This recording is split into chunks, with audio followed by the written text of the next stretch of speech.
Meeting for May 26, 2021 to order.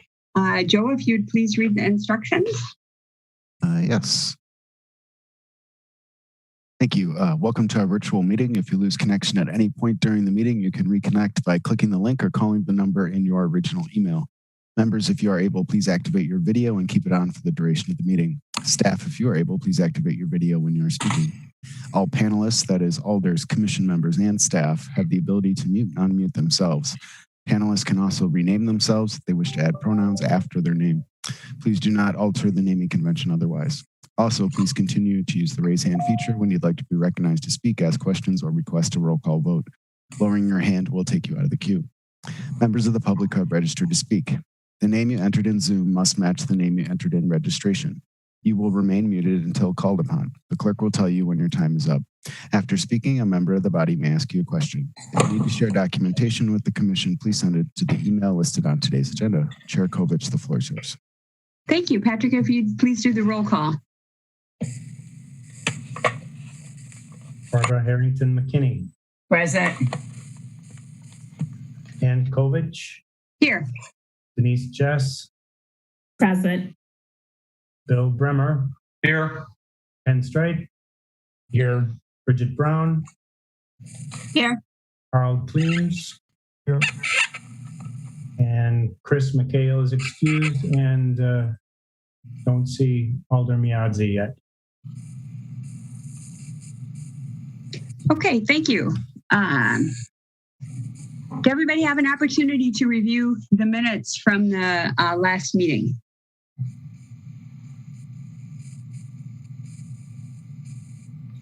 If Alder so, Miadzi's here now too. okay, thank you. All right, so we have 8. All right, great. Need to keep track of that. Did everybody have a chance to review the minutes from last time? If so, is anybody willing to make a motion to approve? Ken, is that a motion? So moved. Bridget, is that a second? Second. Okay, there's a motion and a second. Any discussion?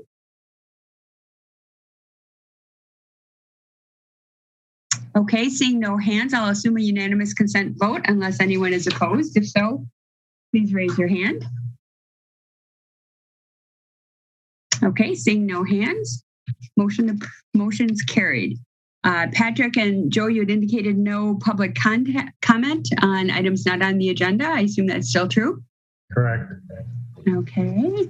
Any disclosures or recusals this evening?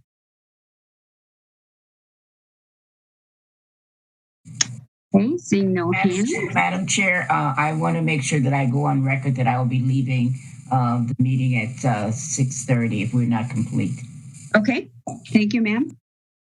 Thank you, Alder.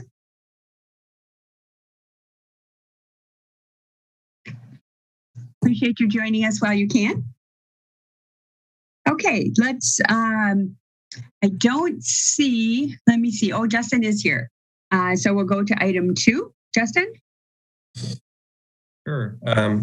Good evening, everyone. So this is a approval of a contract for Carey BRT to provide program management consulting work for us to help us execute the bus rapid transit project. Essentially, this person, Graham Carey, would act as an extension of staff, as a contracted staff member to work on our behalf, to oversee consultants and work with the FTA to execute this project. This is primarily a function of this project is massive, and we do need additional staff support to execute this project. Rather than hiring someone full-time for what is a limited duration project and then potentially not having work for them after, we have decided to go with a contracted person. This particular person, Graham Carey, is probably one of the foremost BRT experts in the world. He's been a part of in many different forms, including direct project manager of over a dozen different BRT projects around the country and internationally. And so I feel that we're really fortunate to have gotten him. And I think he will add a ton of value to the team and really help us ensure that this project is delivered successfully and on time and on budget. I'm happy to answer any other questions, but that's a general overview. Sure. Are there any questions or comments? Harold. Just briefly, I mean, this, I guess, seems fine. I do want to point out, I mean, hopefully, our first BRT project is not going to be our last one. And so I think there is value in really building this in-house expertise where, I mean, I think in other cities, there has been if you always have to rely on consultants without having that local expertise who both have knowledge of BRT projects, but also of local conditions. I mean, I think there's something to be said for that. So, I mean, I would encourage you going forward to really consider that aspect for it because, hopefully Metro is we're going to have more BRT lines in the future. Thanks. Yeah, and that's a great point. I would add that, I think it's our intent to have him help train up other staff members along the way so that other existing staff members are maybe better equipped to take on those future projects. Good plan. And I can speak directly, as someone who has delivered one of these projects before. My intent in Indianapolis was to build up an internal team of staff who had all these expertise that we could execute several projects in a row. We delivered the first project, and then pretty much every single one of us got poached for another job, just like I did. And so the entire team got hollowed out and they ended up having to hire contractors for the second project anyway. So that's the flip side is that you get a lot of notoriety in the industry when you complete a project like this. And so it's hard to keep people around. Okay, great comments. Any other comments? Is anyone willing to make a motion? Bridget? Yeah, I'd like to move. Harold? Second. Okay, there's a motion and a second. Any discussion? Okay, I'll assume a unanimous consent vote unless anyone is opposed or wishes to abstain. If so, please raise your hand. Okay, seeing no hands, motion carried. All right, Tom Moore, let's go on to item 3. And this item was before us at the last TC meeting, and we did approve traffic calming that staff recommended. Alder Miadzi asked that TC look at an alternate proposal.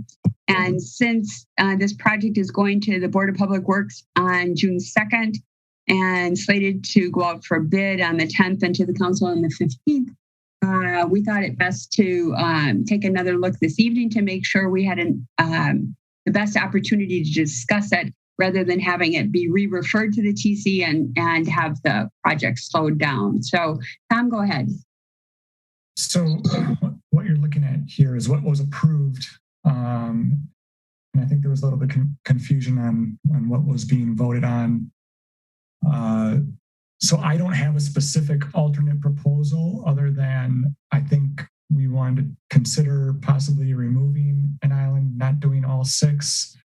I can give you the feedback that we received, I think, with the survey and then after last meeting.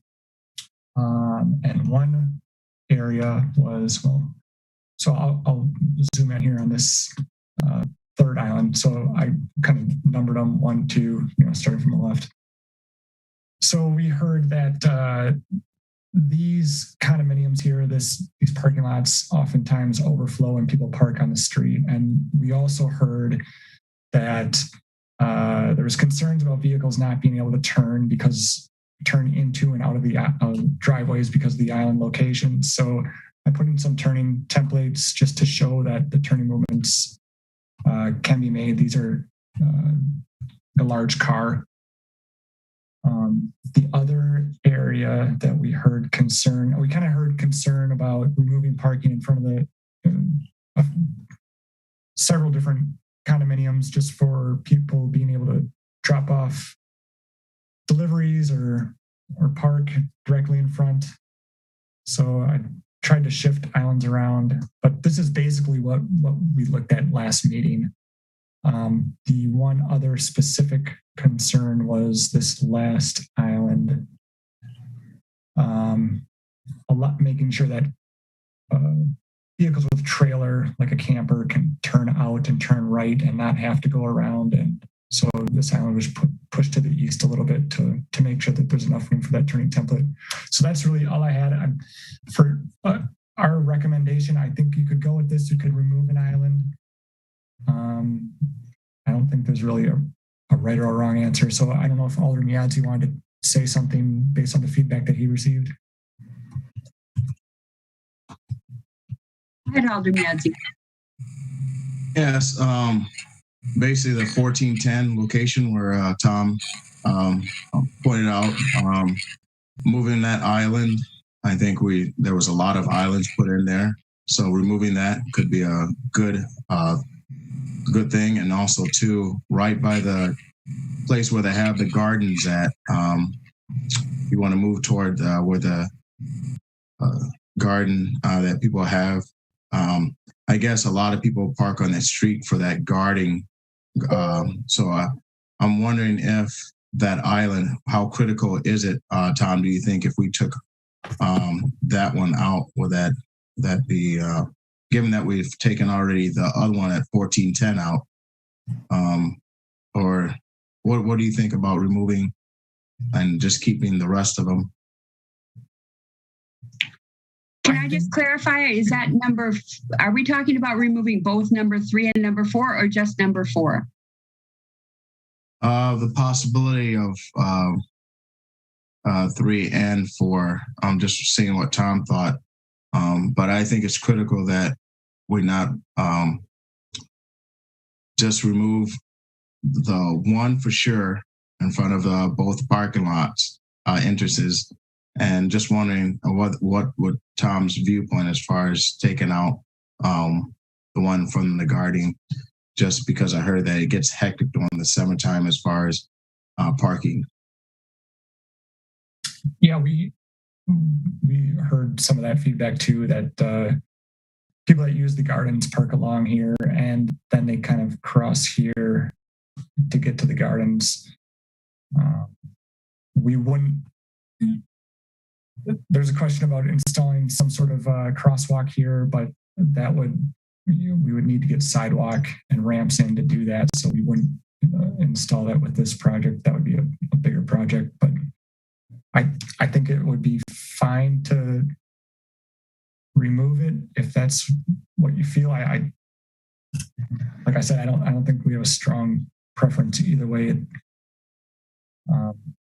I looked at shifting it. I think we could try to shift it to the west to open up the parking in front of the gardens. It's shown dashed here. These were old bus stops. Those bus stops aren't there right now, just as an FYI. Okay. Either or, if we could shift them, or in your viewpoint as far as get rid of it entirely for the people using that garden, I think it's important, but I do not want to affect the calming of the traffic. That's the main reason why we're here. So I'll just look for your input on that. Okay, so at this point, we're talking about removing Island 3 and possibly either shifting Island 4 to the west or potentially removing that as well. Yes. And Tom, go ahead. Yes. Okay. Alder Harrington McKinney.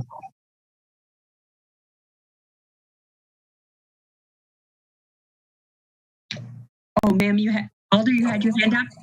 That's all right. I wanted Tom to comment on that feedback. And so I think the Alder and him talked about the feedback, but are there any issues that you'd like to lift up in terms of the feedback that you heard, Tom?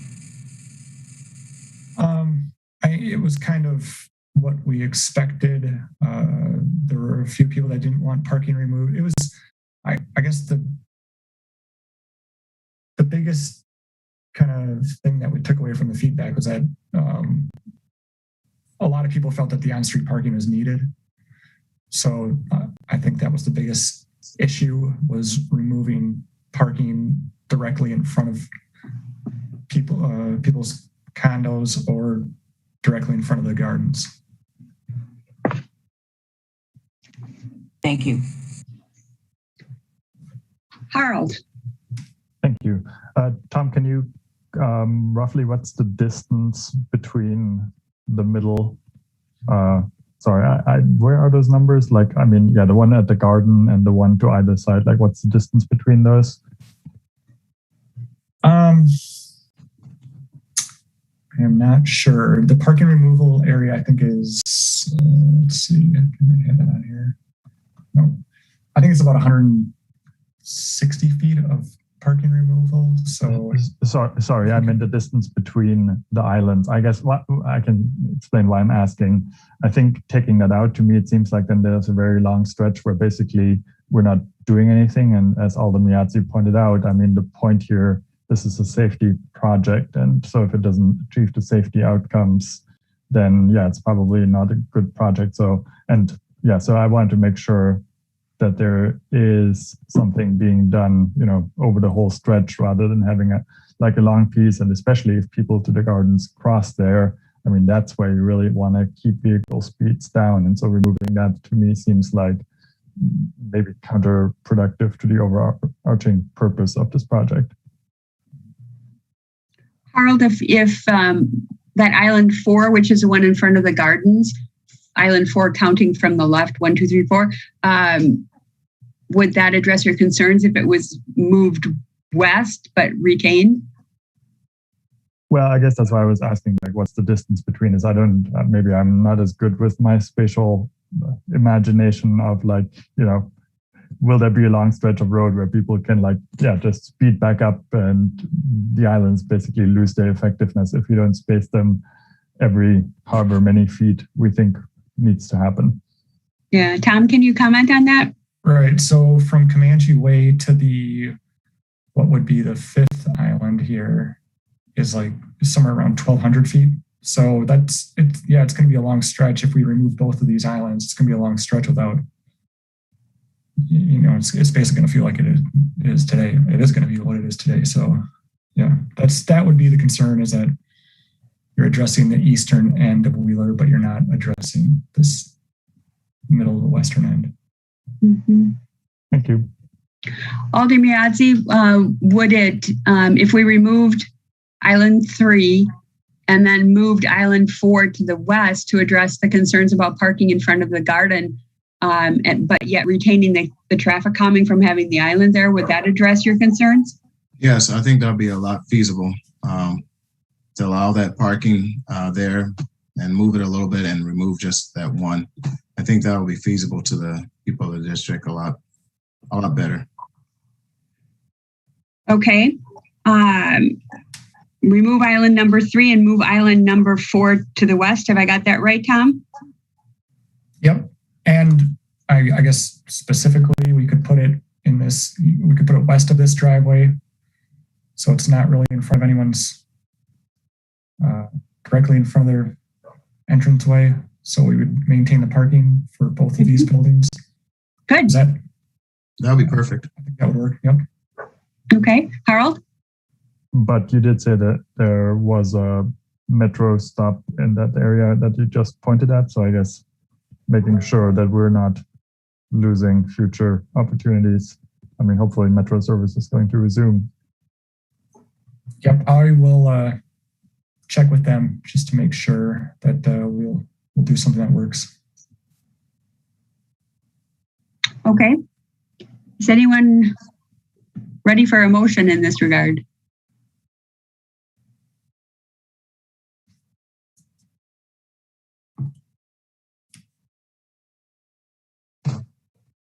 Denise? Sure. I'll make a motion to remove the island, the 3rd island, and move the 4th island further west. Okay. And there's a second. Okay, we have a motion and a second to remove the 3rd island and move the 4th island to the west. Any further discussion? Who was the second? It was Alder Miazzi. Thank you. Mm-hmm. Any further discussion? Okay, I'm going to assume a unanimous consent vote. Make sure I have Don't have anybody there who has any hands up. Nope. Okay. I'm going to assume a unanimous consent vote unless anyone wishes to vote no or abstain. If so, please raise your hand.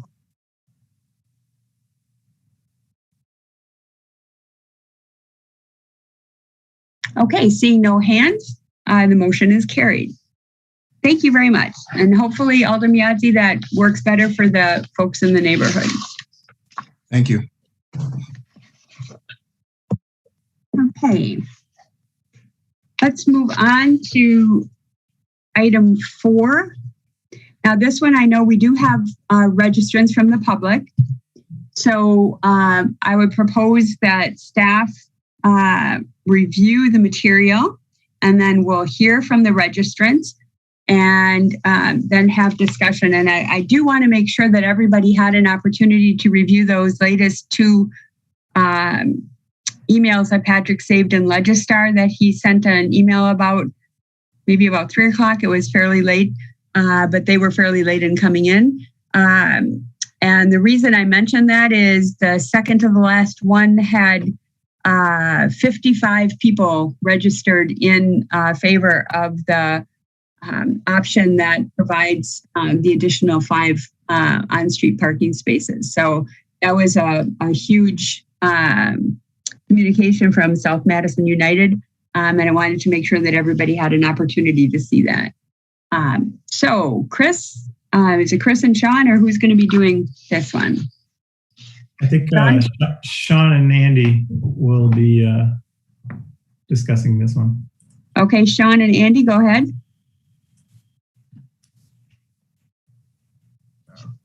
I'm going to share my screen. All right, so hopefully everyone's seeing the screens.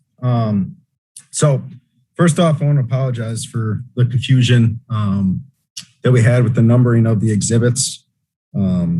So for tonight's meeting, I'm going to refer to it as the parking or buffered bike lane alternative. We had some confusion with the numbering. We had 2 different sets of exhibits. So, but I think with the input we got in Legistar, we were able to tell what people preferred. So today, I have before you the last undecided section of Cedar Street between the new development driveway and South Street. Cedar Street project is currently underway. The curb locations have been decided between South Street and Park Street. They've been decided and approved. So the last thing to decide, I guess, is the pavement parking configurations between the driveway here and South Street. This section of about 200 feet or so. So the 2 alternatives are a parking lane, which would allow up to 5 on-street parking stalls. The existing buffered bike lanes, or soon to be existing buffered bike lanes, would be tapered off into regular 6-foot bike lanes in this alternative. And then I guess the other option is the continuing of the buffered bike lanes all from South Street throughout the block without removing the buffers. In this alternative, those 5 parking stalls are removed or are not placed there. So from the public input, we've had a lot of feedback on both sides of the decision on both alternatives. There's definitely not a consensus from what we've seen, but as the chair pointed out, there was an email with 54 people that signed, asking for the parking. Other than that, we had 17 other written comments. 10 were for parking and 7 were for the continuing of the buffered bike lanes. So with that, I can take any questions.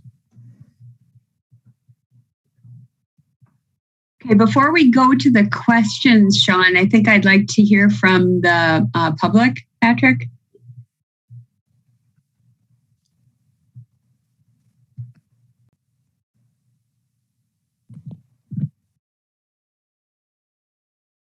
You're muted, Patrick. Okay. We've got a Natalie Eisner, neither supports nor opposes and wishes to speak. Natalie is not in the list. Okay. How about a Dave Davis? Yes.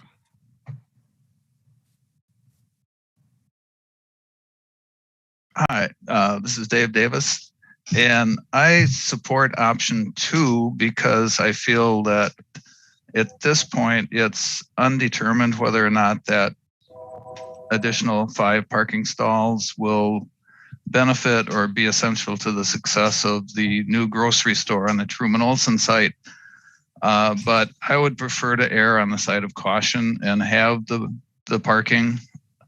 However, as an alternative to the option with parking, wondering if the commission would consider putting in the parking now, and say 2 years after the grocery store has been in operation, reevaluating the need for that parking. If it's unused, it could easily be converted to buffered bike lanes, since that's just a matter of paint. So that's it. Thank you. Does anybody on the commission have any questions for the registrant?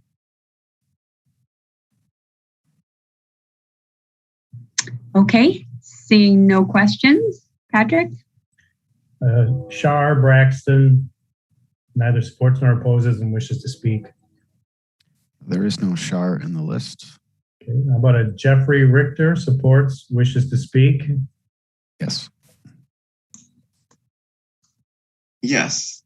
Yeah, this is Jeff Richter. And yeah, I also am supporting having the 5 parking spaces for the same reasons Dave Davis said, which is consideration of the limited parking at the new grocery store, which will be, half a block down. Living in the neighborhood and using the current Pick and Save extensively.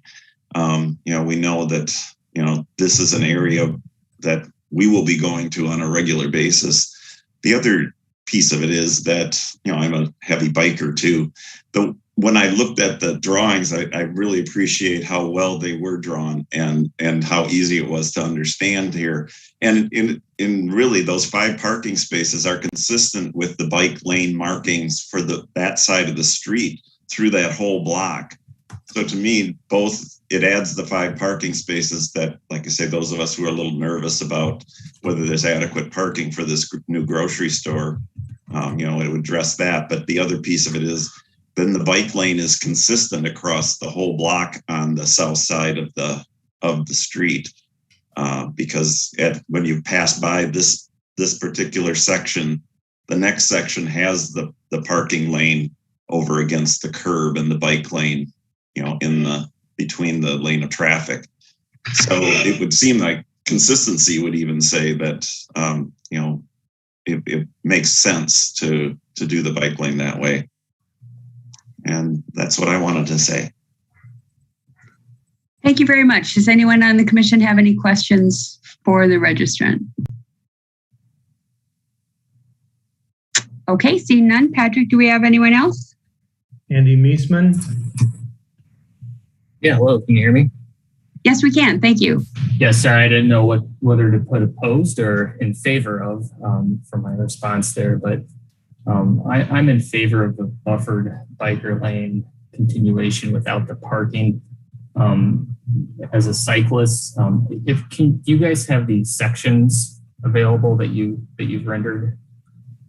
Perfect. So just to back up a little bit, there was a lot of emails floating around and a lot of language that people have talked about how these parking stalls are for the grocery store, but I haven't heard anything that these parking stalls are going to be dedicated to the grocery store. So who's to say that these 5 stalls will benefit the store parking and solve that issue? Plus, these stalls are the furthest point from the grocery store. They're at the end of the block. So in terms of convenience, I think it'd be fairly inconvenient to carry your groceries, almost a full block's length to access these stalls if they were used for grocery shoppers. And there's also a lot of misinformation floating around how this is a win for cyclists. There's no such thing as a win for cyclists when you're adding more cars or parking to the equation. If that image down there, the bottom option 2, one thing I face and every cyclist faces store swings opening from that parking lane, which is going to be common, especially if they are used for people grocery shopping. So, I think if we continue to cater for the car, that's how we'll continue to live by. And a car-centered street will really only reinforce the reality that this street is too dangerous to bike down and really discourage people from biking and walking. So with that, I'm just in favor of a full buffered biker lane, buffered bike lane continuation without the parking stalls. That's it. Thank you. Thank you, Andy. Does anybody have any questions for him? Okay, do we have anyone else? Maya Pearson. Good evening, everyone. I am a South Madison neighborhood resident, and I was also on the steering committee for this, and we have painstakingly put a lot of effort and a lot of time in talking about these buffer bike lanes in addition to the parking for the grocery store. We understand that there's a lot of conversation around how do we make, the street more bikeable. And as Dave said, as Jeff has already mentioned as well, most of the people in the neighborhood, and I live south of Ringwood Creek, so I live in the Burr Oaks neighborhood, and I am a single mom, 3 children, and we do not bike to the grocery store. We drive to the grocery store. And I utilize the current grocery store overwhelmingly as well, as Jeff mentioned as well. And so I'm in favor of having the 5 stalls. And, the alternative that Dave mentioned, I also support as well.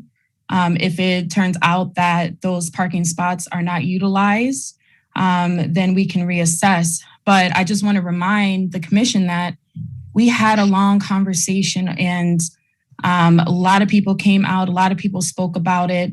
And the plan was to have those parking spaces there. And the fact that we're revisiting this is kind of disheartening, and it's a kind of a waste of time. What I would like to say is that, some people have made comments about, families of color or low-income families need to, start biking because of X, Y, and Z. And I just want to remind everyone that, this is not just only about sustainability. It's how we intersect with equity and access. And access also includes those who cannot ride a bike, those who may need to transport themselves and their families to the grocery store by car. And so I understand that, there's a lot of conversation around, sustainability, environment, and moving forward. But, for those that utilize a car for grocery shopping, and I mainly focus on grocery shopping because the way I feel is that for the grocery store to be successful, you have to have all modes of transportation, not just only really focusing on cycling. So I just wanted to make that comment. So I do support the alternative. So I would hope that you all definitely think about what Dave has mentioned earlier. And have a good day. Thank you. Thank you. Does anyone have any questions for Maya? Okay, thank you very much. Do we have anyone else, Patrick? The last ones do not wish to speak. Okay. And can you neither support nor oppose? Okay. Actually, we had a late registrant, Tom Wilson. Oh, okay. Neither in support or opposition wishing to speak. Okay, go ahead, Tom. Hi, thanks for having me. So I'm speaking in support of the alternative that includes the buffered bike lanes.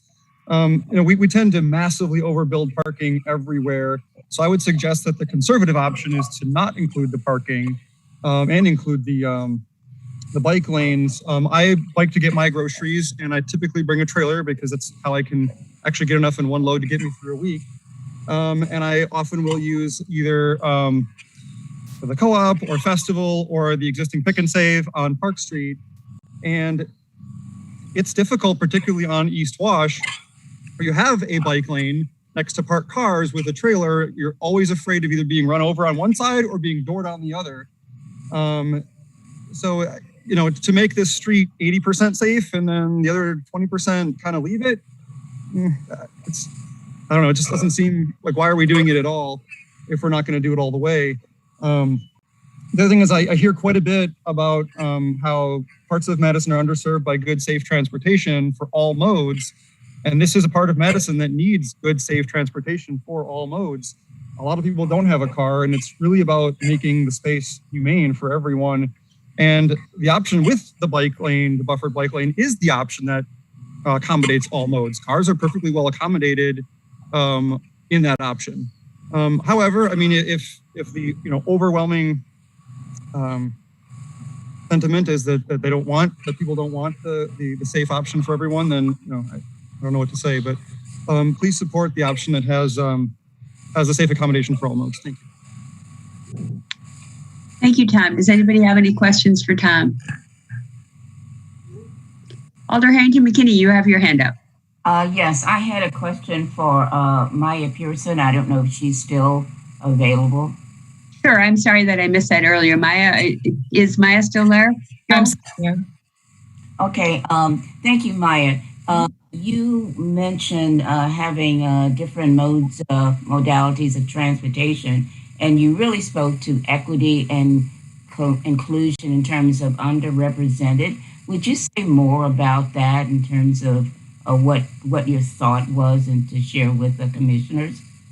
Yeah, absolutely. I think I mentioned it last time I spoke when we had this on the agenda, I believe like last year, when we were trying to figure out the city or the actual where Cedar Street was going to go and how it was going to be. And we've had like community discussions about it. And what I mean by that is that in that meeting, there were assumptions made that Black and Latinx and people of color are overly obese. Therefore, encouraging bike riding would help with that and making South Madison more, I guess, less obese when it comes to communities of color. And so when I mention about like access and equity and inclusion and such, that's what I mean. And my response is that, a majority of the families south of Wingo Creek, so like Burr Oaks, Brams Addition, and just to mention, our alder, Sherry Carter, did not support buffer bike lanes, but did support bike lanes in general. So for some of the reasons that were stated. And so when we're thinking about folks south of Wingo Creek, those people utilize the current grocery store heavily, right? So they are shopping at Pick and Save probably 90% of the time. They don't have access to groceries anywhere else. And I think that we understand like there's the housing part, but for us, it really is the grocery store that is the main thing for us. So when we're talking about, just like creating options, like we also have to keep in mind, if I'm a parent, I want to be able to get groceries for a family of 5. Like I'm driving a car, I'm not taking my bike. And some families choose to take a bike, and that's totally fine. No shade to them or anything. But I think that there is a large set of people that will be utilizing their cars to get here. So that's that's what I meant by the equity, inclusion, and access.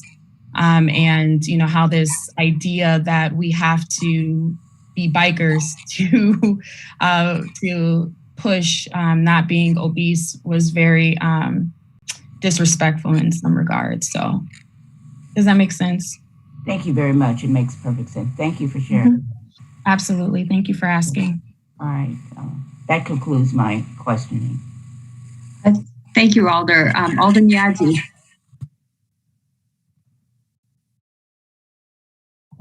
I just had a question as far as on a typical day. I know during this pandemic, people haven't been, parking lots haven't been that full. But what is, I guess, to have a standpoint to know how full that parking lot usually is on a given day, now that we're getting out of the pandemic. So I don't know, just somebody can give me a background on how full that parking lot is. I don't know if Maya probably can, or if somebody, from city, or somebody can answer that. Alder Carter, is your hand up to answer that question? Thank you, Chair. The parking lot for the new grocery store has not been constructed as of yet. Are you asking about the Pick and Say parking lot?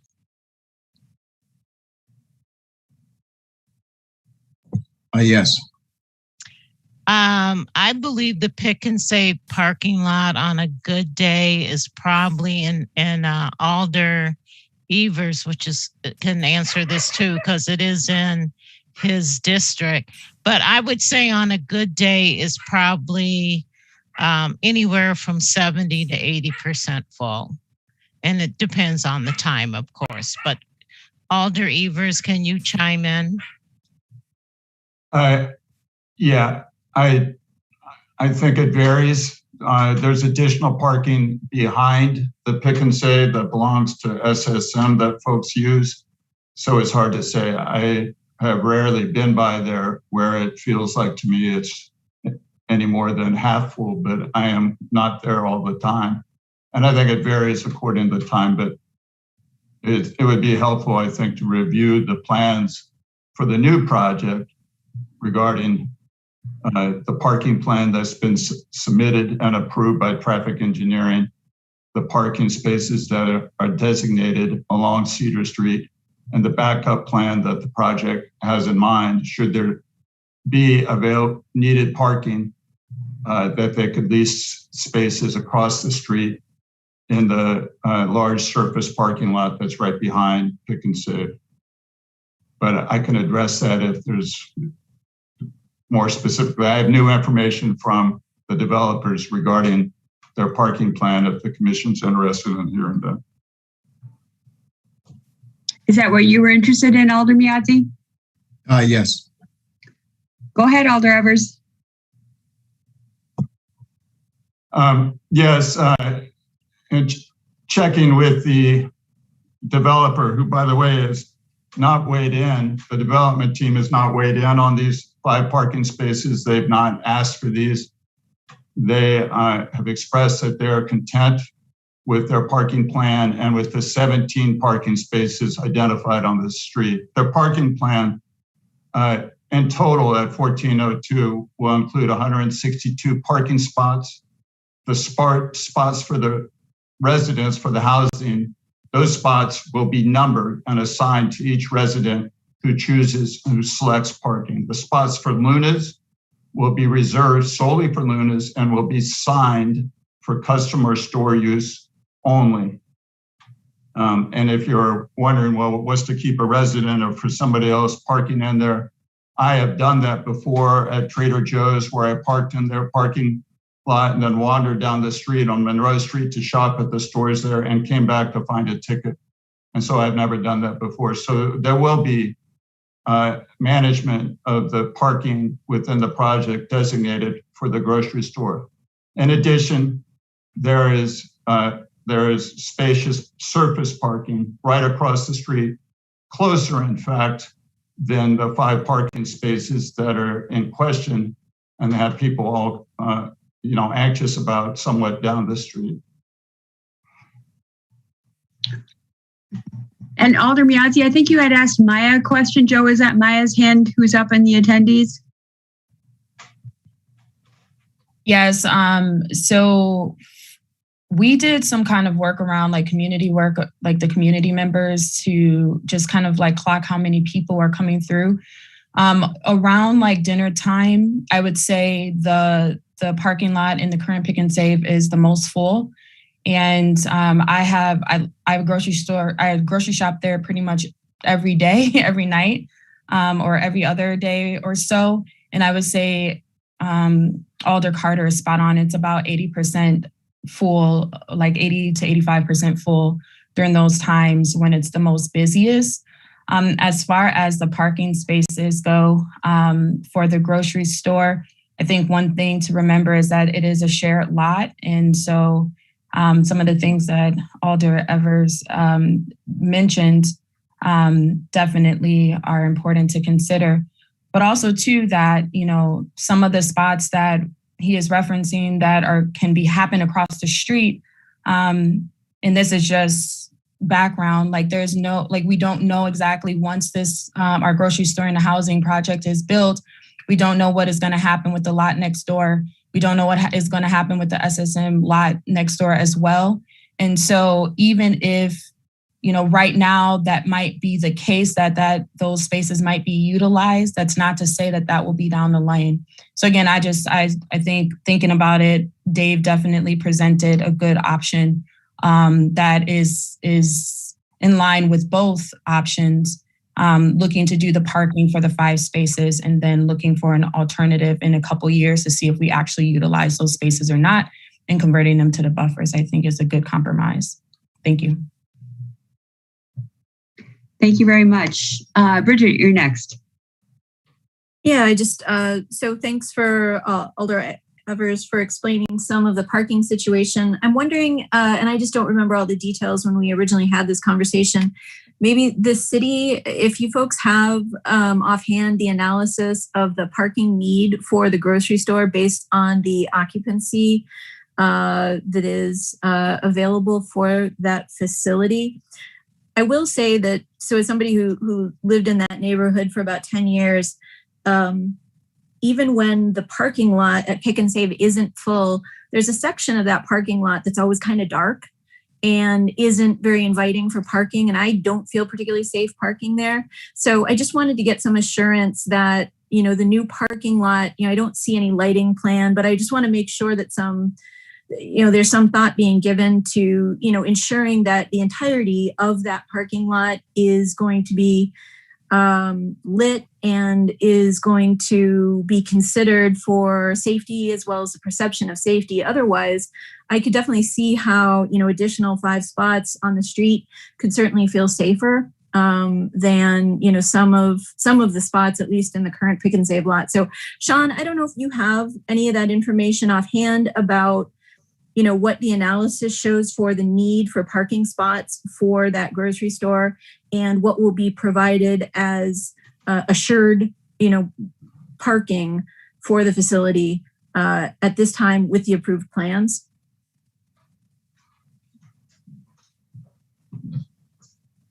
Sean, do you have that info? Yeah, unfortunately, I do not have that info.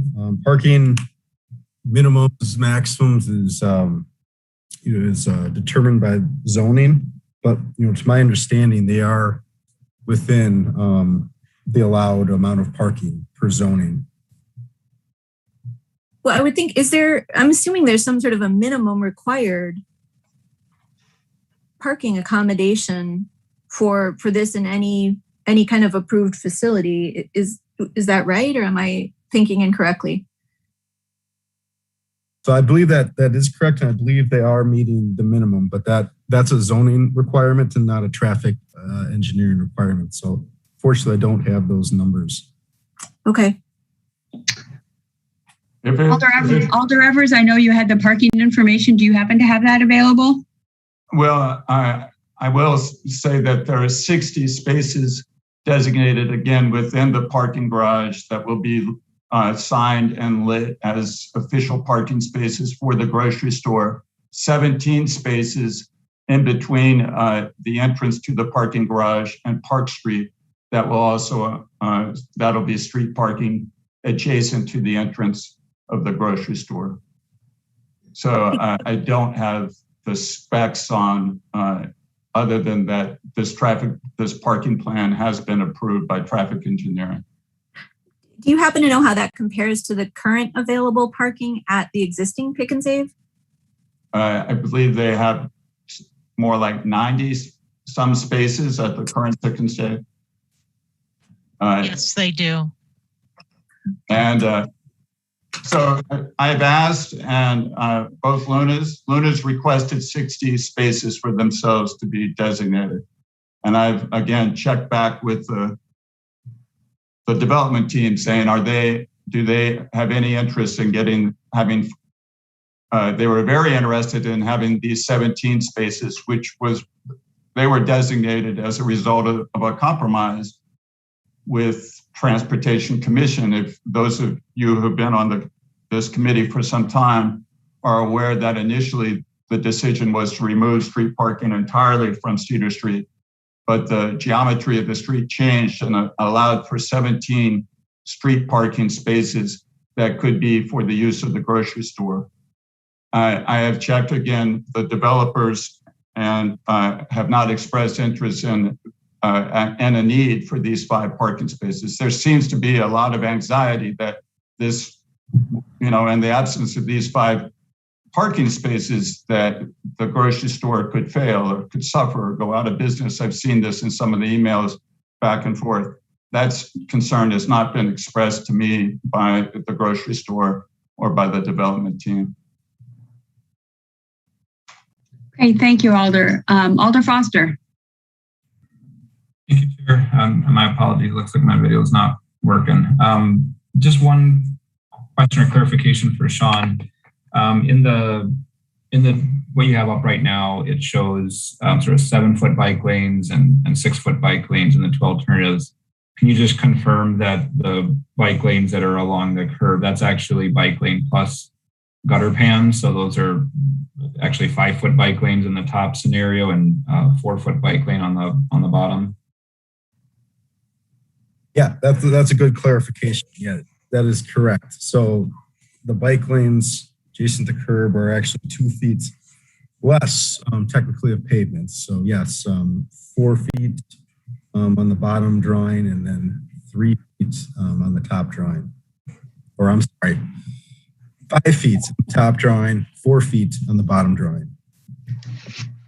Great, thank you. And I guess just one other thing, and I think Alder Evers kind of clarified it already, but as he said, the original proposal and what Transportation Commission recommended was buffered bike lanes throughout the section that actually eliminated all of the on-street parking, which I think produced a lot of anxiety for folks. And then engineering went back and found a way to accommodate additional spots. I think he's mentioned 17 on-street parking stalls were added back in with the sort of updated design. Can you confirm that's the case separate from these 5? Yes, that's correct. Yeah, 17 stalls. Yep. Okay, thank you. Okay, further discussion. Alder Evers. Yeah, I have a question for Sean. Roughly, in terms of distance and feet, how far away are these 5 spaces from the entrance to the grocery store itself? That's a good question. So by my estimation, on the drawing, it does 425 feet from that first parking stall to the front door of the grocery store. Okay, thank you.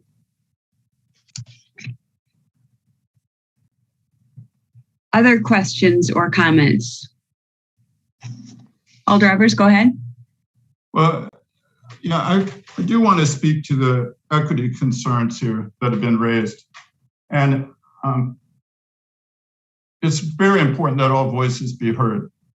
But there are voices that are currently not in the room right now and not present for the discussion. Because if this is an issue of safety,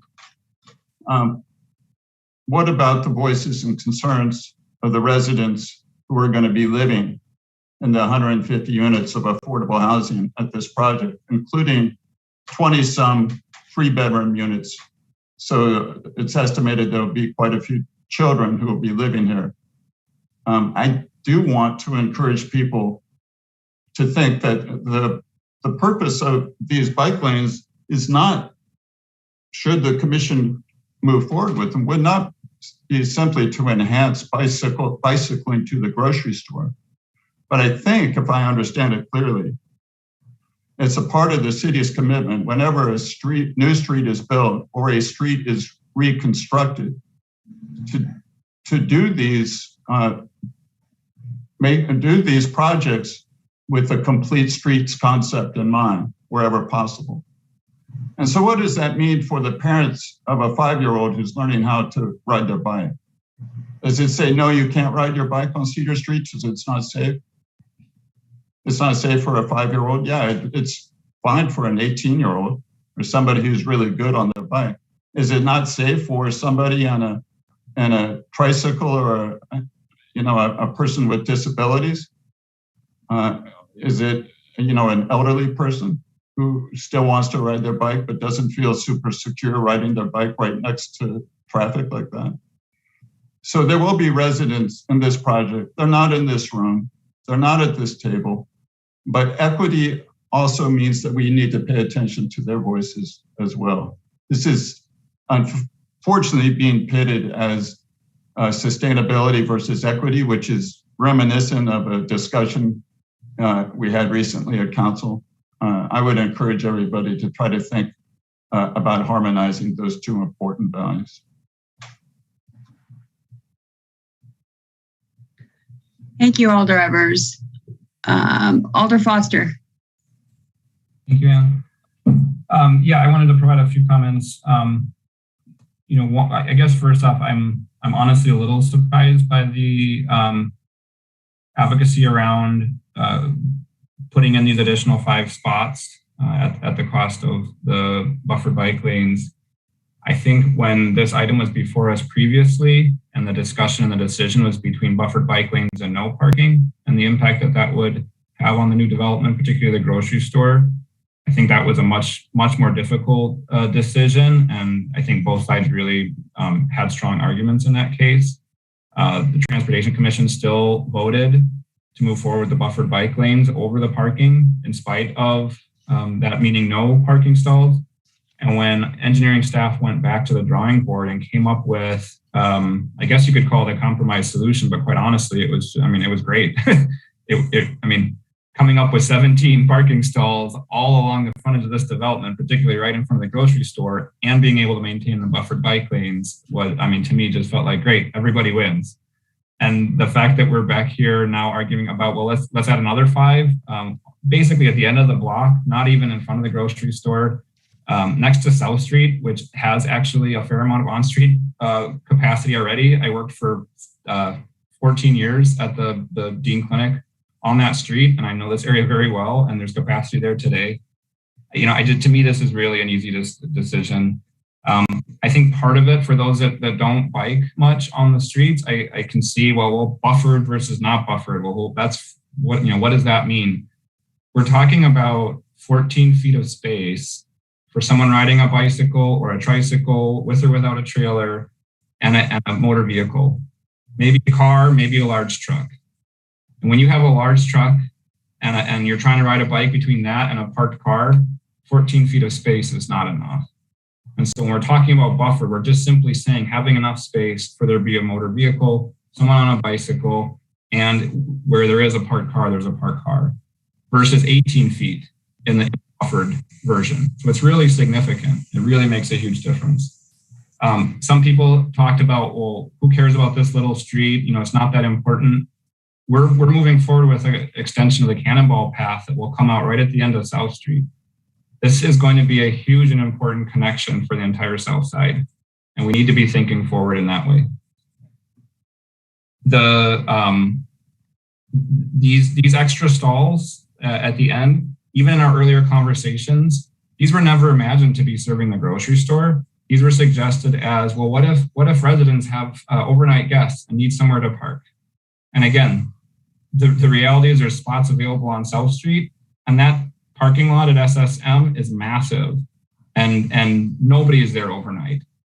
someone today said, well, we're not sure if that's always going to be there. We just approved plans for their new campus master plan and expansion. And this will be a parking lot, or it will be a parking ramp someday. If development continues around this side of town, SSM has in their master plan to potentially put a parking ramp right there.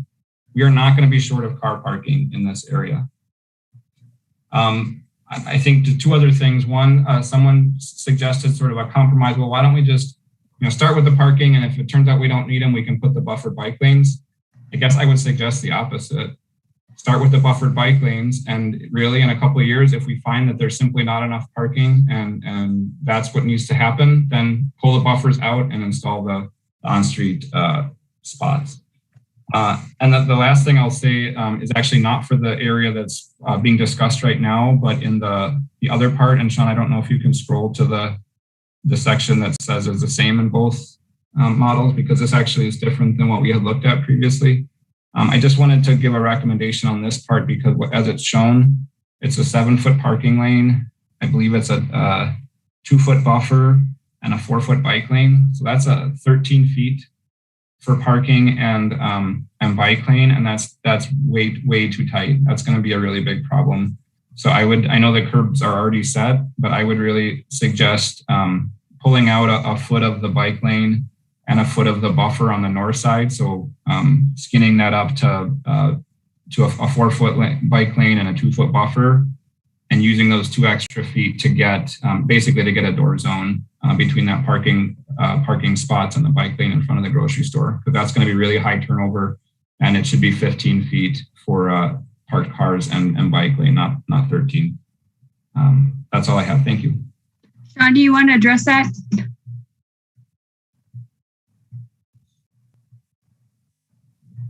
Sean? Yeah, I guess I haven't looked at this in some time, I guess this portion. So I think what Alder Frost was saying, can be done. I'll just have to, I guess, think about that. But yeah, I think, that's fine if we can get it within where the curbs are. All right, just take that into consideration. Okay, thank you. Is that all you had, Alder Foster? Okay, Alder Carter? I think a couple things. I do think that the residents of both Bay Creek and Burr Oaks, my district residents, have spoken that they do want option 2 or the alternative, which I believe is option 2. My concern with all the parking is that it's not designated street parking, so anyone can actually park there. I think we have to keep that in mind. I do have a question for Sean, and that is, how would you evaluate whether these parking spaces are being used or not? I think it's easy to say we'll evaluate it in 2 years, but how will you evaluate that, Sean? And then I'll come back with another comment.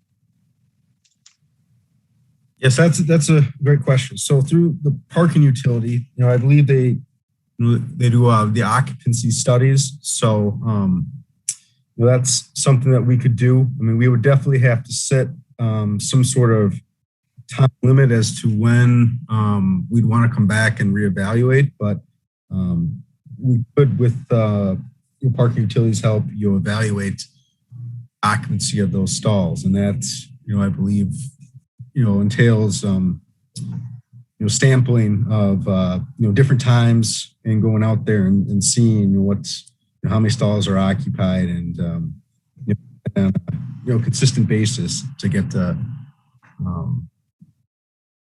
view of what the occupancy is out there. Sean, I noticed Sabrina Tolley's on. Sabrina, do you have any comments with regard to that?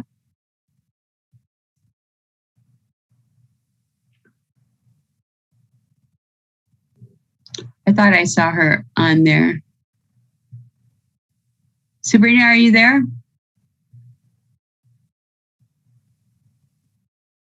Okay, we can maybe catch her later. Alder Carter, did that answer your question? You said you had another comment? Thank you.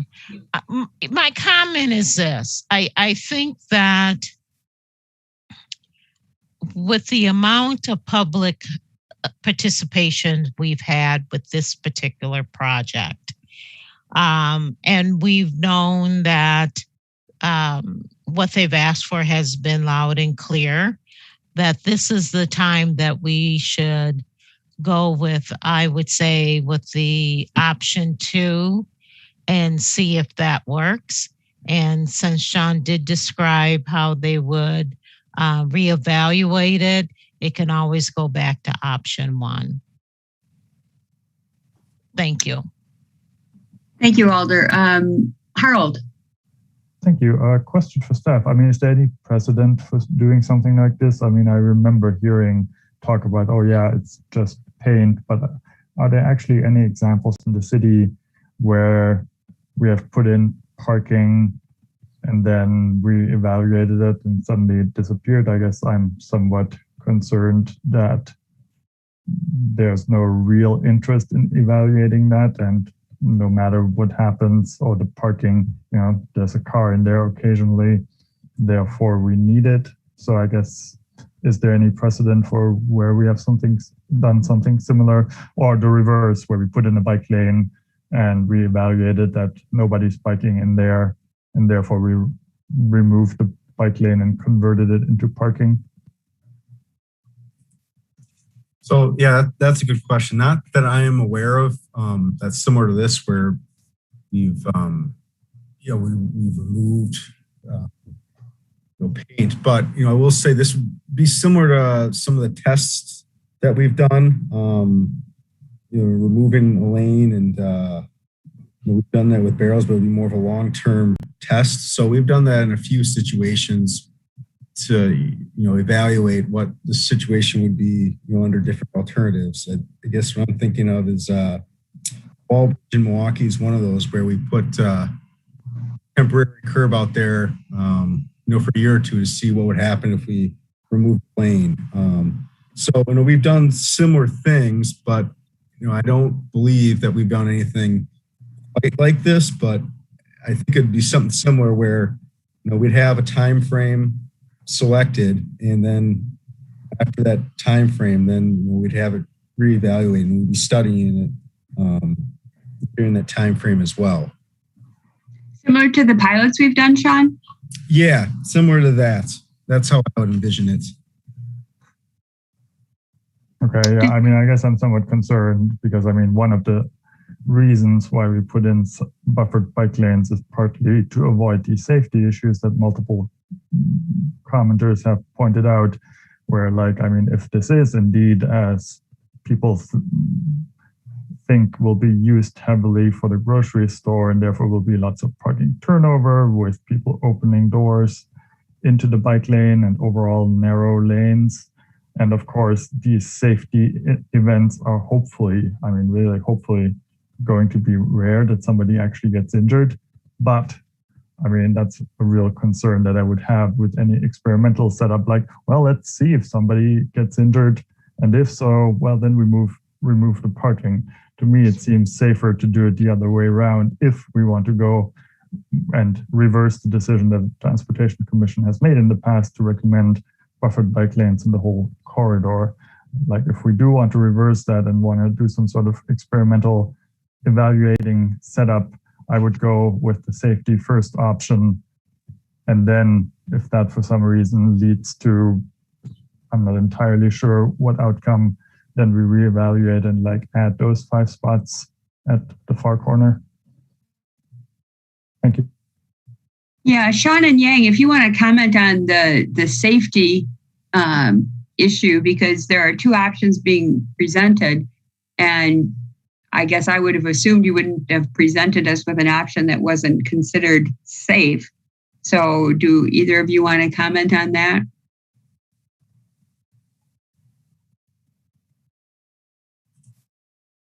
Yeah, so I'll address that. Yeah, from our perspective, we believe both alternatives are safe alternatives. we're comfortable with both options. I think the trade-off is the convenience versus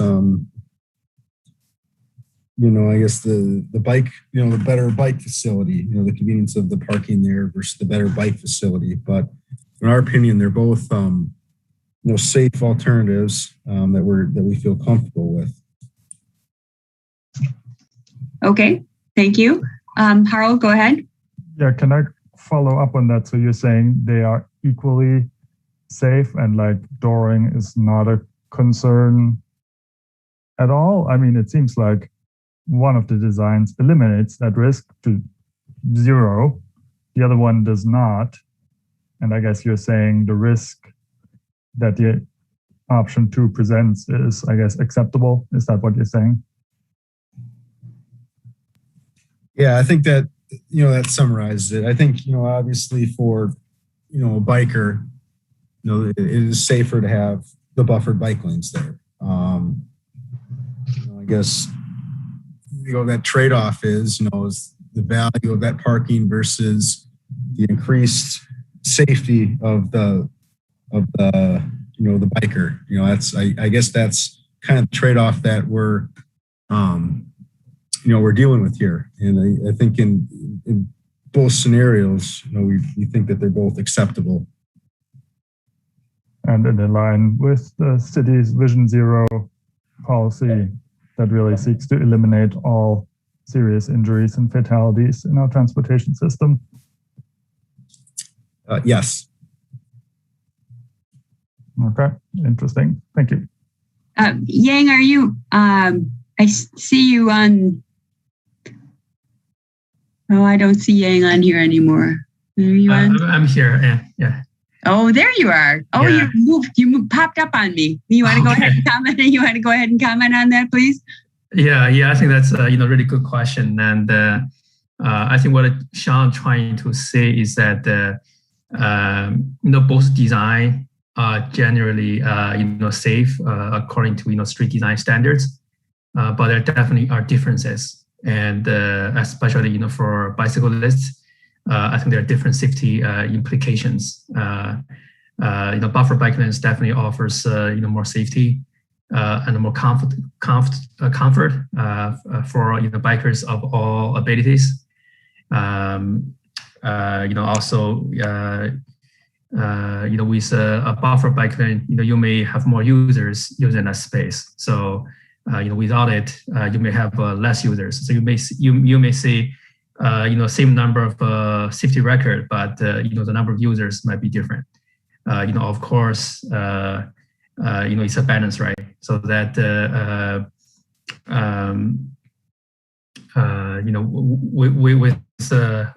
with the parking, definitely there other benefits as well. So this is definitely a different choice. Mm-hmm. Yeah, thank you. Okay, thank you, Yang. I wanted to hear your thoughts as well. Thank you so much. Alder Miadzi. I was just thinking about something when we talk about safety. It would be nice to talk about, how that in the past giving lanes being shortened up without the buffer space, how critical or how accidents been in the past being it shorter. I mean, the relativization of the south side of Madison is becoming where there's a lot more businesses, a lot more things happening. So people are trying to envision a future. But I understand when we're talking about safety, we have to think about it would be nice to know the past, given if we don't have this buffer, what has been happening in the past where it's been unsafe when somebody opens up the door, or how many accidents been caused by a situation like this that has been deemed that a lot more accidents been happening. But I mean, given that the south side is starting to take off with a lot more vision of more businesses and more things happening, and started the need of parking space, I think, is important, as in bike spaces as needed too. But we got to think about when we start talking about safety, how does that look in comparison to what has happened in the past? Yang or Sean, do you have any comments with regard to that?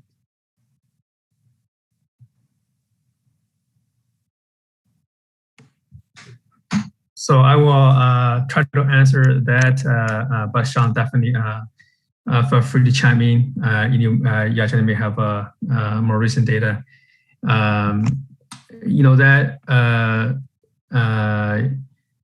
Information definitely will be very helpful. So it's also valuable information.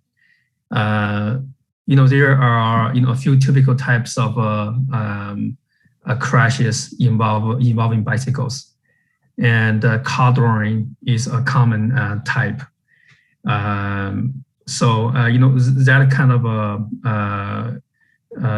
situation did happen in the city before.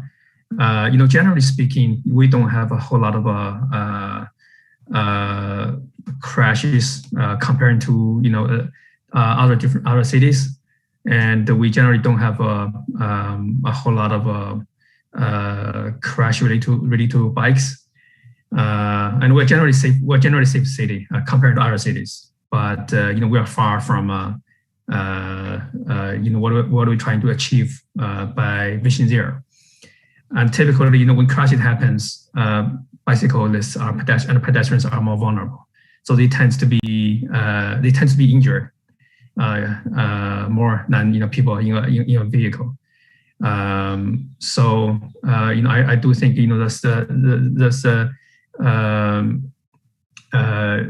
past incidences of a car drawing,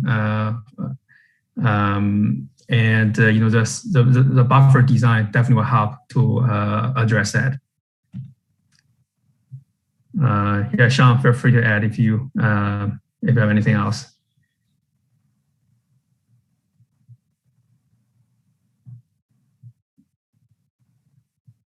Sean, did you have anything else?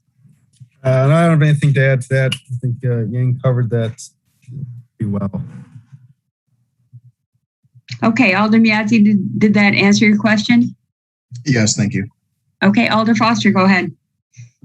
Thank you. Real quickly, just wanted to add for Alder Miazzi, I have the stats up in front of me, but so there was a study done in Chicago in 2011 that showed that 20% of all reported bike crashes were due to doorings. There was another one done in Vancouver in 2015. That one showed 15% of all their bike collisions were from dooring.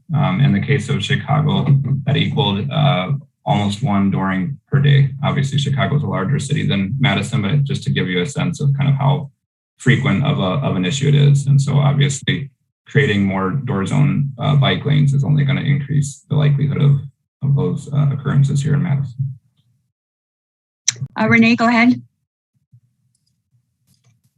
Yeah, so I just wanted to jump on the dooring. It definitely happens here in Madison. It's not as high rate as other large cities, partially because we do try to, accommodate. We don't try to build situations where that is going to happen as much as perhaps some other cities did. But, obviously having more space allows a rider you don't want to be in that door zone. So you're going to be further over, and then you're going to be closer to cars, and cars are legally, they need to pass you with 3 feet. So that has to, I think, be considered, and that buffer really helps in that interaction as well.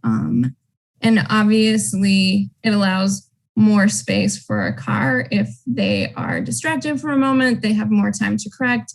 A bicyclist who needs to go around a debris or glass or something in the street and forgets to check before they move over. I mean, it just gives people a lot of opportunity to not have something like that cause a serious or fatal crash. But obviously, we do have lots of non-buffered bike lanes, and we do try to take into consideration speeds, volumes of traffic, but also turnover of parked cars needs to be considered, which I think is a little bit unclear to me. Like with this, will there be a lot of turnover, or will they be there for long periods of time? So it's not to say that just a bike lane is not at all safe. It's just that you want to take a lot of different things into consideration. And a buffer bike lane just provides that ability for people to correct from mistakes as well. Thanks. Okay, thanks, Renee. Other comments or questions? Alder Evers, go ahead. Yeah, I misspoke earlier regarding bedrooms. There's going to be 30 three-bedroom units in this 150-unit complex. So that gives some indication of families and the potential for young kids.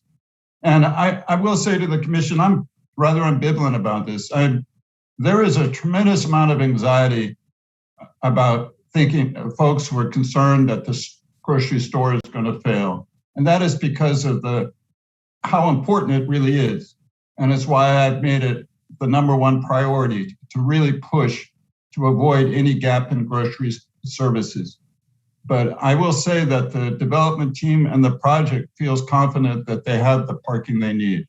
But if the commission feels that 5 parking spaces 425 feet away from the entrance to the grocery store is somehow or another critical to the success of the grocery store, then I guess that you should consider that. But, I wish the neighborhood would also have some consideration of the safety of the kids who are going to be living in these rental units, in this affordable housing project, 150 units. And that it might not be safe for kids to bicycle on their own street, to me, is concerning. So I'll leave it to you all to sort this out.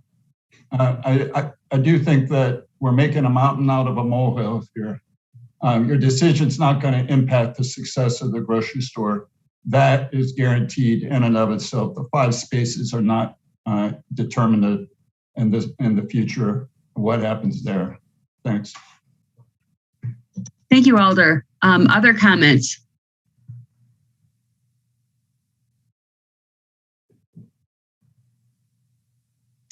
What are your thoughts with regard to a motion on an option? Bill, go ahead. Or Yang, did you have a comment with regard to what Alder Evers said? No, I just want to let you know that Sabrina just stepped away for a moment. We asked her the question. Now she's back. Oh, Bill, would you mind if we heard from Sabrina about the parking and then go to you? Sabrina, do you want to make a comment? Did you hear the question, Sabrina, or do you want me to repeat it? Yeah, if you could please repeat it. Sure. There was a suggestion that we consider putting 5 parking spaces on Cedar Street here for a 2-year period of time, and then reassess at the end of the 2-year period to see if those 5 spaces were really needed. And several people asked, how would we do that? Have we done that before? Is there any precedent in that regard, or is it in the opposite way? Is there any precedent for putting in the buffered bike lane and reassessing in 2 years? And Renee, maybe you can speak to that to see if the buffered bike lane is really needed. So the question was asked both ways, but people were asking how you would actually reassess to see if those spaces were needed. Sabrina. Sure. So, I don't know that we've necessarily done something specific on, kind of a smaller scale of, a handful of spaces in a location. But certainly it would be possible to do. We perform parking studies looking at, different times of day of the week to look at occupancy and turnover of those spaces. So, certainly it could be done. I'm not aware of kind of a similar type of study, but certainly that could be evaluated. Sure. Okay. I'll just jump in here. It's not the same, but obviously when we did the parking protected bike lane on Bassett, that was a 1-year trial. So it was the markings were put in with paint, not epoxy. So they would be easier to remove if we felt that it was not working. So it's it's a different situation, but it was a 1-year pilot, came back for consideration. So we would, I think there is some other things that we've done similar. Okay, Thanks, Renee. Bill, go ahead. Thank you, Ann. I'd like to make a motion that the board approve alternative number 1.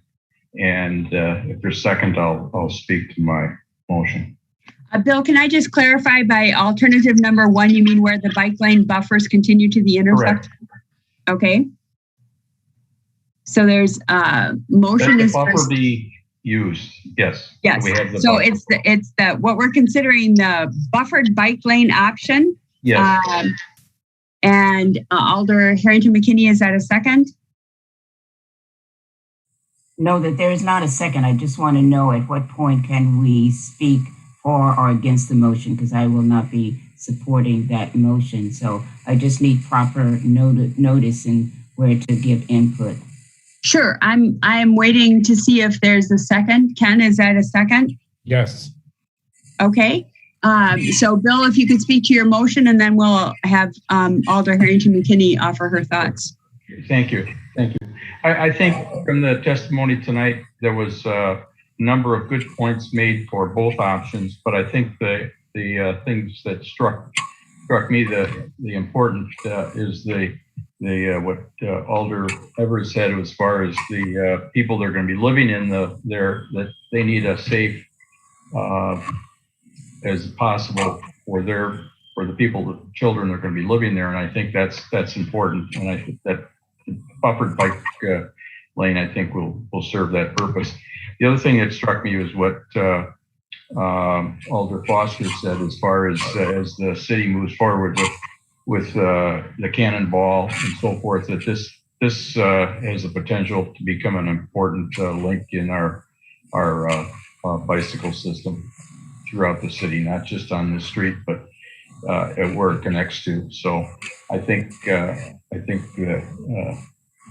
also the fact that the parking spots would be 425 feet, I think that would make somebody that would be parking there, they may even look at other spots before they would park in these spots. So I think the buffered bike lanes is the best route to go. Thank you. Okay, thank you, Bill. Alder Harrington McKinney. Okay, thank you very much, Madam Chair. I am speaking against the motion, and I am at this point because when the conversation started, I heard one thing, and then as the conversation evolved, this is what I heard: a better bike facility versus the convenience of parking. The option number 2 was no safety risk. And I also heard that there was a trade-off and disregard when community members talked about equity, inclusion, and the contribution and hearing the various voices. I heard that it was really buffered bike lane versus parking space convenience. And it would be very disturbing to me to hear that, and I wasn't on this commission when this was broadly discussed, but it's disturbing for me if I had heard that this is a way of pushing Black and brown individuals or underrepresented individuals onto bikes for health reasons. And so I would have been very, very disturbed if I had heard that. And I also heard that the option number 2 is an option. The development has not yet been built. The BRT has not gone forward yet, but option number 2 allows us to have the opportunity to see if there is a need. And if there is not a need, then that could be shifted into a buffered bike lane. But to disregard that and to have a memo where 55 people, and I don't know the ethnic or the representation of those 55 people, but they have asked to do the alternate, and the alternate is the option number 2 and then to revisit that. That makes sense to me. And so I will not be supporting option number 1, and I will be hoping to support the option number 2. Thank you, Alder. And I would just say that I was here for the discussion that was referenced. I personally don't recall any disrespectful language such as that. And we certainly try to avoid that type of behavior at the Transportation Commission. Ken, go ahead. The reason I would support this is I was perhaps obnoxious at the meeting, which seems a long time ago. I don't know how long. And I think that led to traffic engineering coming back with the idea that they could introduce some additional parking, which resulted in the 17 spaces. I think that the 17 on top of the 60 was a huge increase. That's about a 30% increase over the 60 that they already had.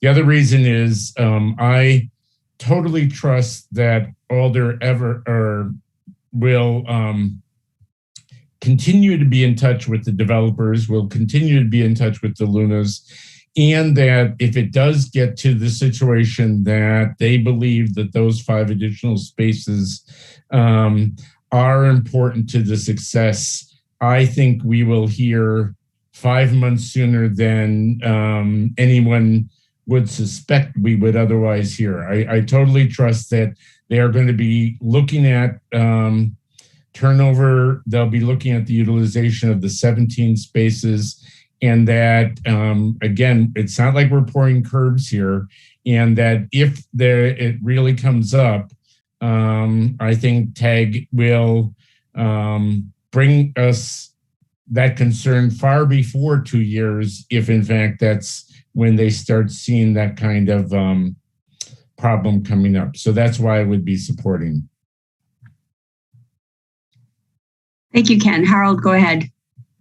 Thank you. I will also be voting in support of the motion, and I also was on the Transportation Commission when we had previously gone through this process and came up with a decision that would carry the buffered bike lanes through the whole corridor. I don't think anything has substantively changed. I think last time we discussed this, there was also public input in favor of additional 5 parking spots. There were people speaking in favor of buffered bike lanes throughout. We had very similar conversations that we had today. I think we made a good decision back then to have a consistent buffered bike lane through the whole corridor. This is a new street that is being built.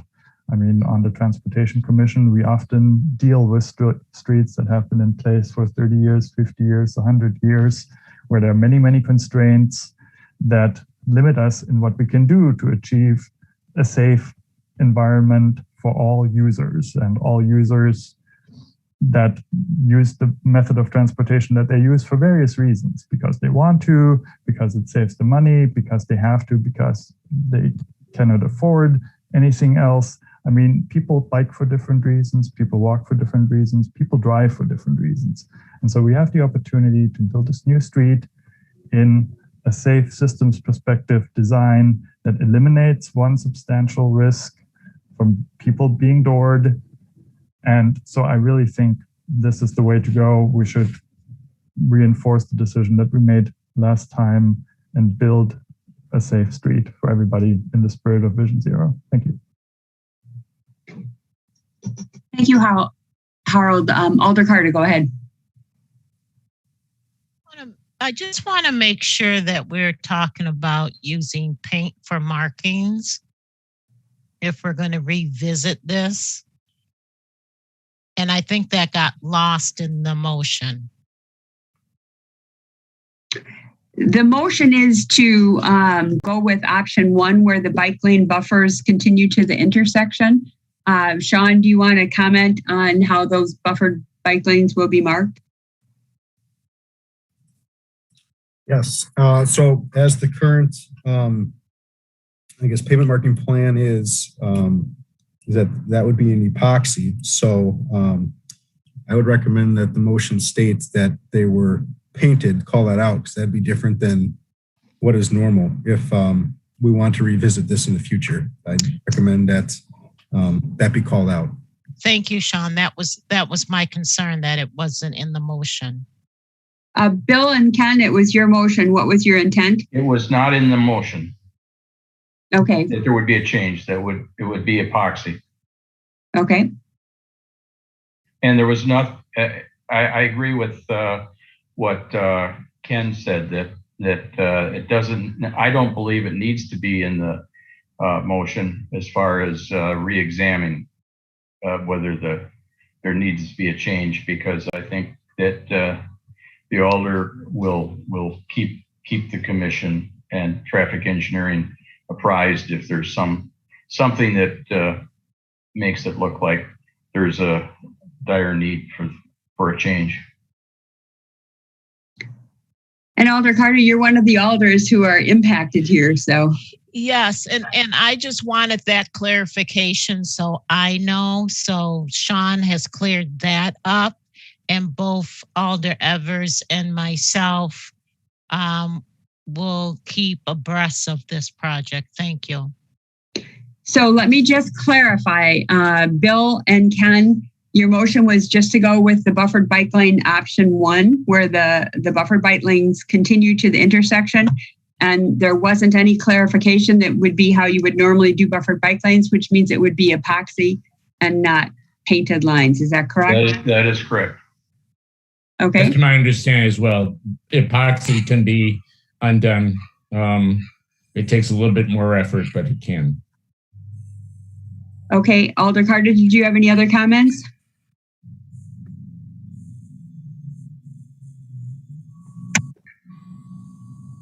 Your hand is still up. I just wanted to make sure, Alder Carter, did you have any other comments?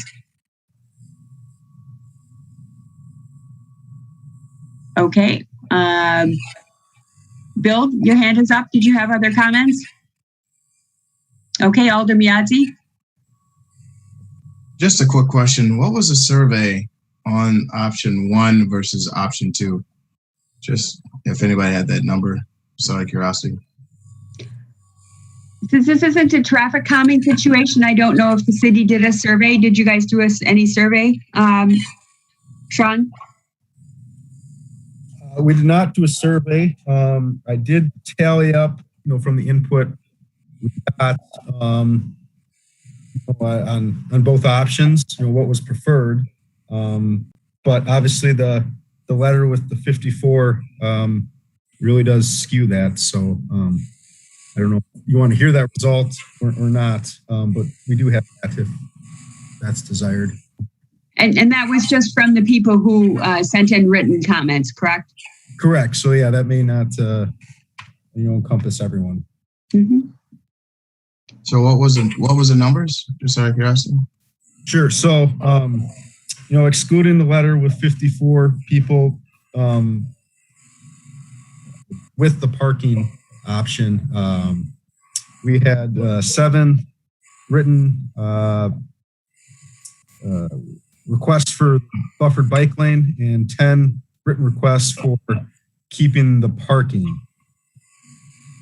Yeah, I thought I might have counted a couple more buffered bike lanes supporting there, Sean, but yeah, so it in my view, it was about even until we got the letter that added the 54 or 55 additional residents who supported the parking option. So in terms of people we heard from, the overwhelming number of people who sent something to us in writing, it was well in favor of the parking option. So other comments, and again, that's just people who chose to communicate with us. Okay, so I don't see any other hands up. So Patrick, I believe we need a roll call vote because we already know that somebody's going to be spoken in opposition to the motion. Okay. Charles Miazzi, Option 2.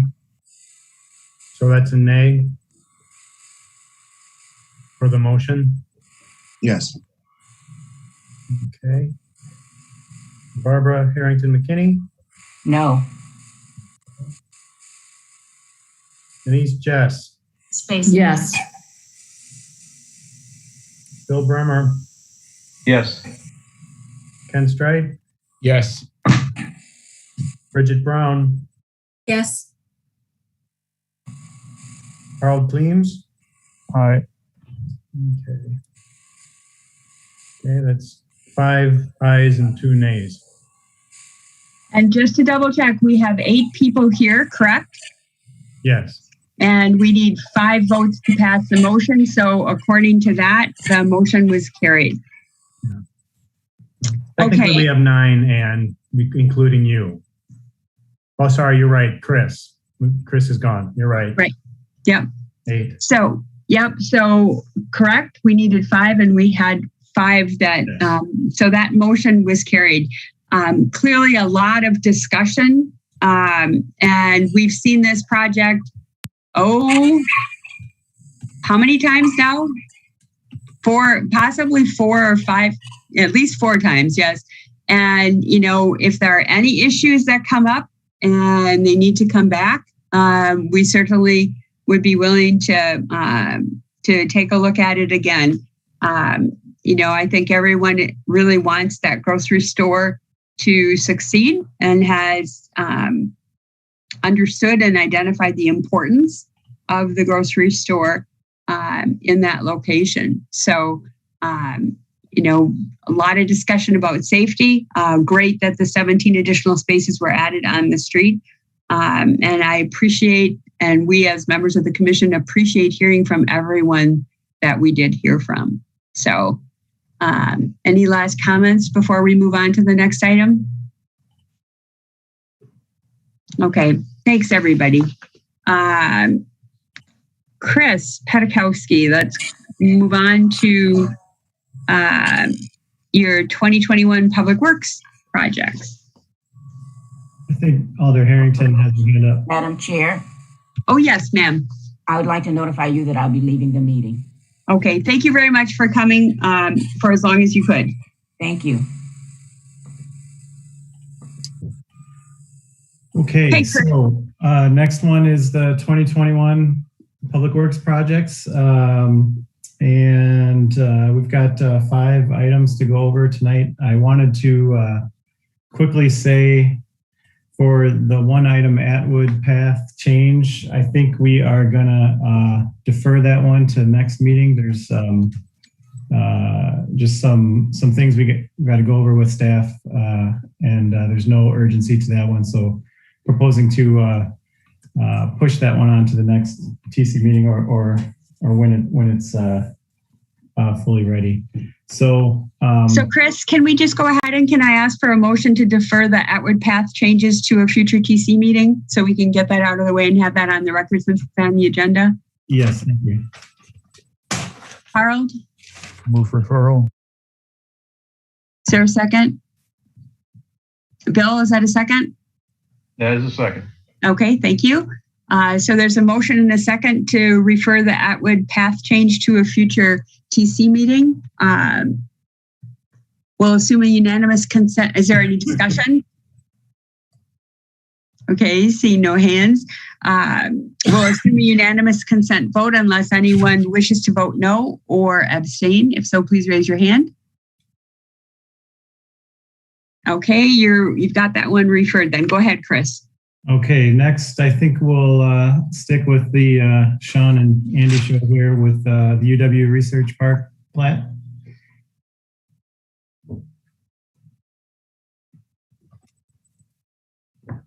So this is Sean's bringing up the screen. I'll just kind of introduce it real quick. A new plat on the west side of Madison with UW Research Park. They're looking to revitalize their park into a more multi-use kind of mode, and including more pet and bike components, more like a hotel and laboratory and some restaurant opportunities. So we've got 2 new streets that is proposed, and Sean's going to go through the details there.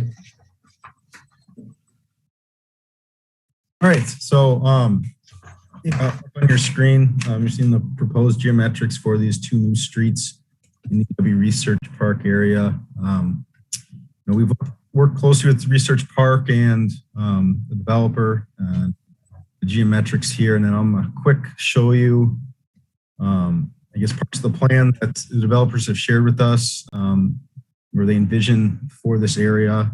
Includes hotel, labs, some multifamily, the cafe. So a lot of multi-use, a lot of pedestrian activity. So we designed the streets to be as narrow as possible at the intersections. We have some bump outs at 28. We decided here to do the bike facilities off street. So we have a 12-foot path on one side of the street and then 6-foot on the other side of the street. And that goes for both streets here. And we're proposing to do a tabletop intersection at Catalyst and Element Way. Likely to be an all-way stop because we're expecting a lot of pedestrians, a lot of movement here. So this is the first sheet. This is the northern half. It's intersected with Mineral Point Road and South Whitney Way. Those access points will be right in, right out on those arterials. And then moving down to the south end, Endeavor Lane was just constructed. I guess that was about 2 years ago. So we're tying into that new street. We unfortunately are going to have to remove some of that curb and replace it, but and remove an island there to get the turning movements to work. So, but we're confident that this intersection can tie that in to the street there. I guess that's all I really have. So, if we have any questions, I'd be happy to answer.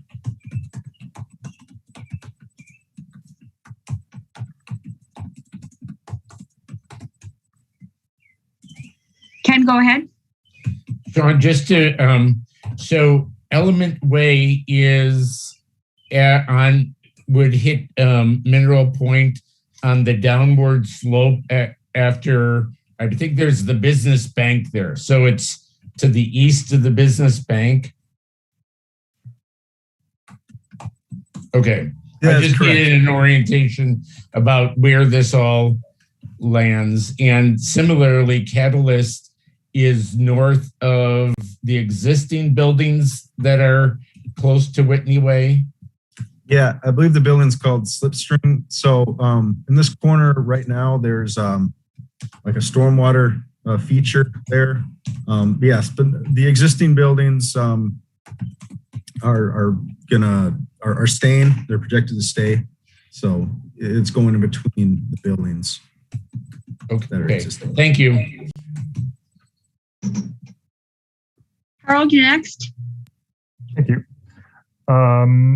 So can somebody remind me on Mineral Point Road as part of the BRT project? I know there's going to be a multi-use path put in, and I think that was put to the north side in the latest iteration. Is that correct?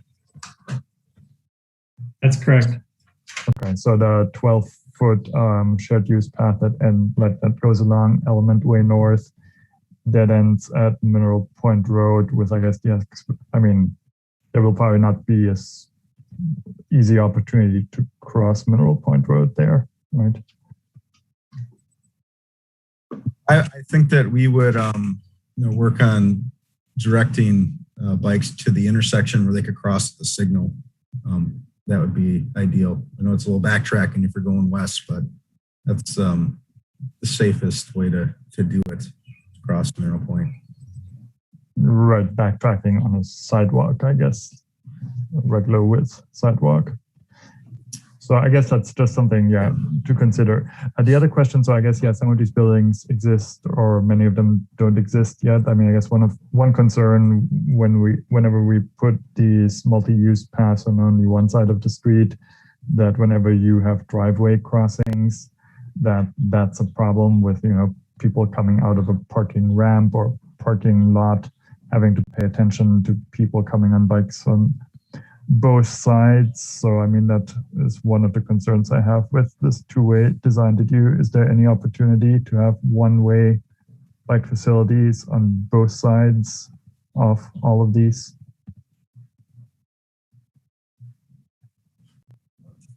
That's something that we could look at. I know that the developer was interested in only doing it on one side, but if that's the desire here, we can go back and discuss with them and see if that's an option for them. My biggest concern would just be the terrace width. So I guess we could share some of that, path width on both sides, but I wouldn't want to shrink the terrace any more than what it is. But we could remove parking or do something like that, to accommodate that.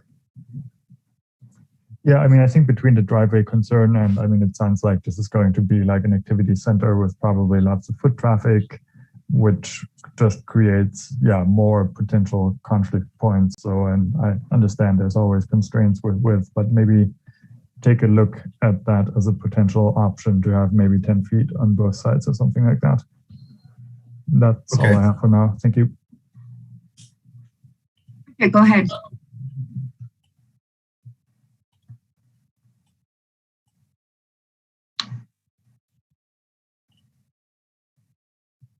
Go ahead, Bridget. Is it me? Okay. Sorry, just you had cut off there for a second. I didn't know if it was my name. Yeah, so I guess I just wanted to echo, I think, part of what Harold was saying with regard to having the sort of differential paths on either side of the roads here. The 6 foot and the 12 foot, it just doesn't, I'm just not understanding the reasoning for that. And I don't know, Sean, if you have information about why that choice was made, but I think that as long as movement of traffic is accommodated through the intersections for bicycle and pedestrian traffic, particularly where that tabletop is, we'd all be a lot better off. And it would probably facilitate the intended use in that area better to have, single direction recommendation, for those separated paths on either side of the road. One of the questions that always comes up with those kinds of facilities is, whether the direction is consistent with bike traffic or with foot traffic, meaning, with traffic or against traffic. So that would be a consideration there. So I don't know if you can maybe talk to the developers and see if they can maybe come up with what I think might be a little bit more logical accommodation of safe bicycle and pedestrian traffic.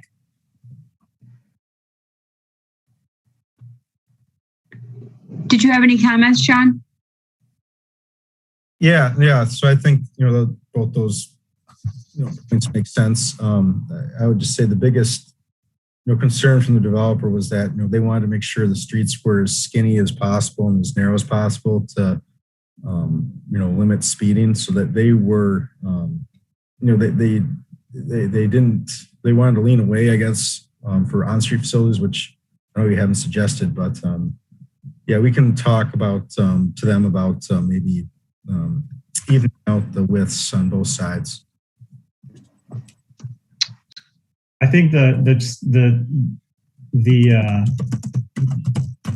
difficulty we'll have with that is right now the 12-foot path is kind of a multi-use path that is double, is for peds and bikes. And if we have a ped and bike facility on both sides, there's something's got to shrink, right? It's either terrace width or parking or something. Bridget, did that address your concern, or did you have more? Yeah, so Chris, but wouldn't that only be for bidirectional traffic? I mean, certainly if it's single direction, as long as there's a conscious choice made which direction that's going to be for both bike and pedestrian traffic, then it doesn't have to be 12 foot. Yeah, so if we could utilize, like right now we're utilizing like 18 feet of space, right? So my only point was, I think Harold talked about, 10, 5 and 5. Okay. So then we're taking space from something to get that full 10. If it could be something less, like 8, then or let's see, 12 and 6, 18, 9. Then we probably would pinch one of the terraces, but it could still fit. I think you could still be consistent with the Wisconsin Bike Facility Design Guidelines if you go down. Yeah, I think you could go to 8 and 9 would be great, and you'd still be. Yeah, you'd still be within the guidelines. It wouldn't be an exception if you're only doing one-way traffic, even if it is mixed use. So anyway, just something to look at. Yep. Okay, so that's 2 people who've been recommending that. Alder Foster, go ahead. Thanks. I think it sounds like a good idea to me too. And yeah, 9 feet seems like a good answer. We still have your 18. So I think you'd probably be able to make everything work. And you could do that, 5-foot sidewalk and a 4-foot one-way lane. Or it could also be 2-way mix. I don't know what you're thinking in terms of in this area, but I think that would be reasonable as well if it's not really high, either ped or bike volumes that are expected. I just had one question on the 30-foot neck downs at the intersections. Is that a turning template issue, or is there a reason why we wouldn't go down? Even go down to like the 26 that we have in some of the other choker areas? Yeah, so that is a turning template type of issue because Mineral Point and Whitney Way, it's not ideal to have trucks use anything but just the inside lane. It's tough to make that turn. Even then, they're kind of straddling the lane line and making that turn. So. The 30 is kind of what we need there. At the 4-way stop, we're comfortable with 28 because all vehicles have to stop. So if a truck has to sit there and wait, a second while another car goes to free up space, they can use most of the road to make the turn. That's all right. That happens. But yeah, a lot of the reason was to let those trucks make that turn, feeding Whitney or Mineral Point. Yeah, that makes sense. Thanks. And I don't know if we've really ever explored mountable curbs at all, but as we're doing our complete streets stuff and really digging into skinny streets and super tight intersections, I love what I'm seeing here. I'm really glad that, and I love hearing the developer is asking for this and wanting this. So that's really great that they're coming to us with that. But that might be something to look at. I don't know what this project or maybe in the future, but the use of mountable curbs where you can tighten it up for most vehicles. But then still have it work for the templates for those larger ones. Thank you. Harold, go ahead. Yeah, I just wanted to follow up on what Shauna said with regard to the developer wanting make it as skinny as possible, which really to me sounds like, maybe talk to them. Do they anticipate accommodating like semis turning into there? Can we actually gain another foot or 2 from street width to really have like this low speed environment where then either we get additional space for those multi-use paths on both sides, or it would also help make the street itself probably feel safer for many people. So, we rarely hear this, that developers, as Alder Foster has pointed out, want make it as skinny as possible. Usually we hear the opposite. And so really taking them up for that and trying to, maybe push those limits. Thank you. Thank you, Harold. Anybody else have any other comments? Chris and Sean, does that work for you guys? Yep. Okay. All right. Next one is the Bayview. And as you guys probably recall, we had a plan amendment in this area in the past where we defined the new future street of La Mariposa Lane to be a street from Braxton to West Wash, and then a multi-use path from Braxton up to Regent. So we're coming back here with the plan. We did take a look at drafting the plan and then meeting with the Bayview group, development group, to kind of refine that a little bit. And this is the plan you see here coming for your review.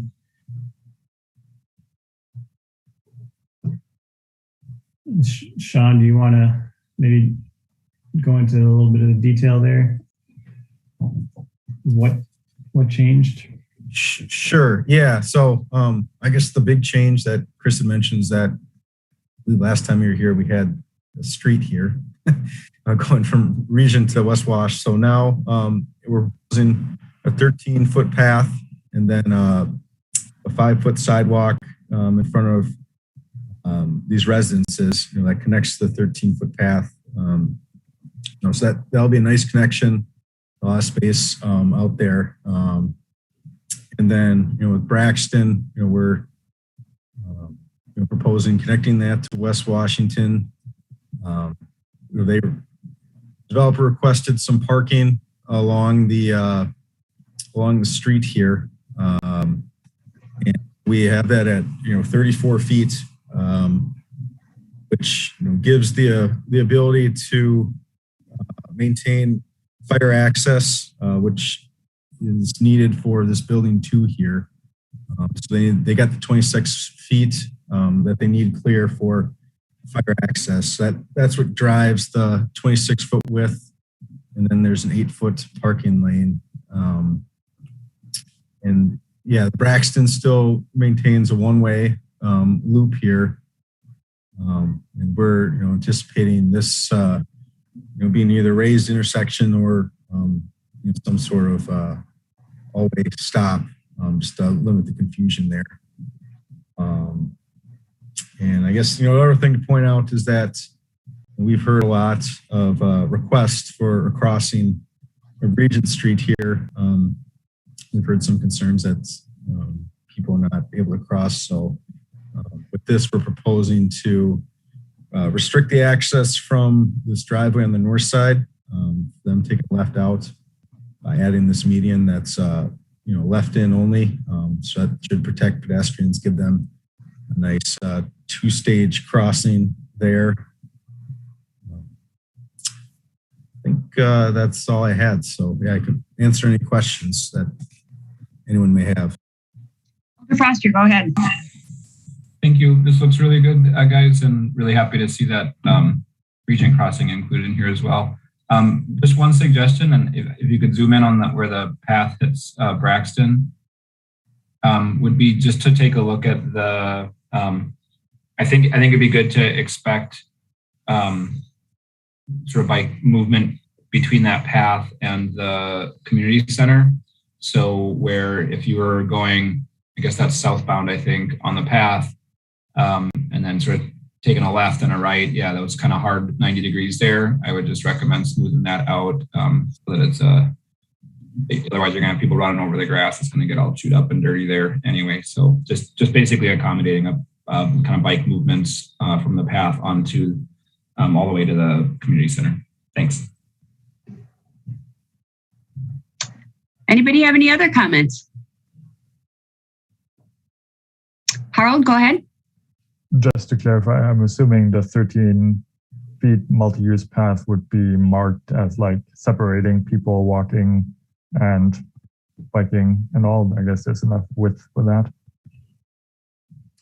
Yeah, that is what we're intending to do. We heard, as we went through the special area plan and through this process of the plan amendment that, people the residents of this development, they were scared, that there's a lot of mobility issues, and they're scared that there wasn't enough space to walk, with some bikers. So that's the idea behind having a wider path so that they're able to walk and feel safe with the other traffic. Okay, great. That's really nice to hear. And then I guess one comment about maybe the other transition at Braxton Place and the multi-use path. You said it has like this circle function where people, I guess, kind of sort of make a U-turn from both sides of Braxton Place. So just thinking about how that interacts with people coming from the multi-use path and like making sure that the sightlines work for all that. I mean, I think it'll be fine.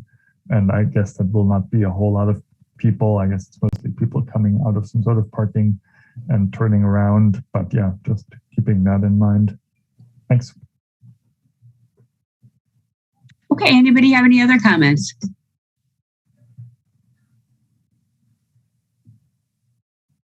Okay, seeing none. Chris, I think we can go on to the next one. Okie dokie.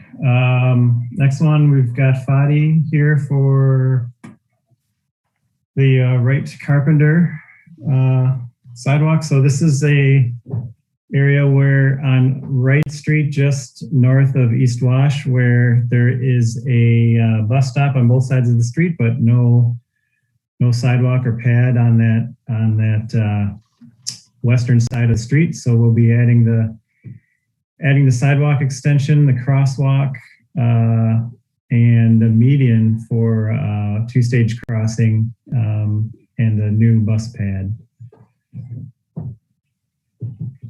And you'll see the sidewalk on the east side had to get aligned a little differently. That's due to the grades there that it's too steep right now to just put a ramp all the way up to the existing sidewalk. So we're gonna have to move the sidewalk and lower it a bit. And but we have a lot of terrace there to do that work. Yep, I agree. So that would be it. So to add to that a bit, so I don't know if you can see Street View, Google Street View on your screen. So, yes. Okay, so this is basically Wright Street at the intersection with Carpenter. We're looking here northbound. As you can see here, there's a bus stop, as Chris mentioned, that is basically just grass, doesn't have a bus pad on it, and the sidewalk doesn't continue all the way to here. So that would be one issue at this intersection.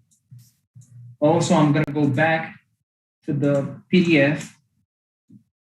Another issue that we have at this intersection is that pedestrians on the east side of Wright Street doesn't have any safe place to access this bus stop here on the west side.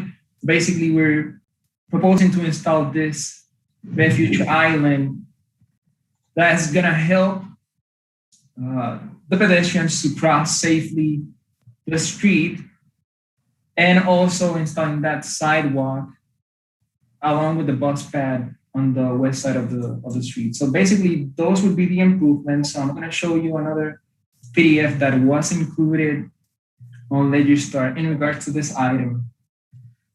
One thing that we're doing also is that with the addition of this island, we would have to remove one lane of traffic going southbound. So to provide some reference on this section, so I'm showing another map. Can anybody confirm that you're showing a different map right now that I'm presenting? Yes, we are.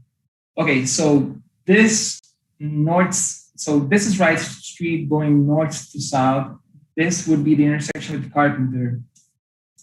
So about a quarter of a block going north, as you can see, we have two lanes, and at some point we have one lane. So basically what we're proposing with this idea is to continue this one lane all the way to Carpenter, past the intersection, and then once it passes the proposed island, it becomes wider again before it gets to East Washington Avenue. So that pretty much covers what we are proposing with this project. So we're open for questions if you have them. Comments or questions? Harold, go ahead. Yeah, this looks good. I guess I was going to ask whether you think, the continental crosswalk with the island would be enough to allow people to safely cross. But I mean, I think in combination that at least on one side you only have one lane to cross. I think, yeah, I mean, this is going to be a vast improvement over what is there right now and serving the transit stop. I think that makes a lot of sense to me. Thank you. Thank you, Harold. Alder Miadzi. Are there residential houses down Carpenter? And is there a bus stop close to East Wash and Wright Street? Why is it just at the corner of Carpenter and Wright Street? Just wondering. So we're pretty much thinking improving what's there. So the bus stop, it's here for passengers going southbound. That's pretty much right before getting to East Washington Avenue. There's not an additional bus stop past Carpenter. I don't think there are any residential. Let me take a look. There's some residential properties around here on the west side of Wright. I think that answers the question. Please let me know if you need more details. Thank you. Okay, Alder Foster, you're next. Thank you. And yeah, Alder Miadze, there's a lot of residential a little bit further north in the Truax neighborhood, and they use this bus stop quite a bit as well. But I wanted to ask TE staff if they looked at all. It's great. All of this is great. It's really great to see the reduction down to one lane. I was curious if there was any analysis done about doing a similar reduction northbound. The speeds on this street, as I think you're well aware, are really high. It is a challenge for the kids crossing through here. I expect it's nice to have the 2 lanes at the Fair Oaks East Wash intersection to help with signal timing. But since there's only 1 lane coming up off of Fair Oaks anyway, I wonder if there'd be an opportunity before putting the island in to just take a look at that. And if it were possible, I'd really love to see consideration for going down to 1 lane northbound as well.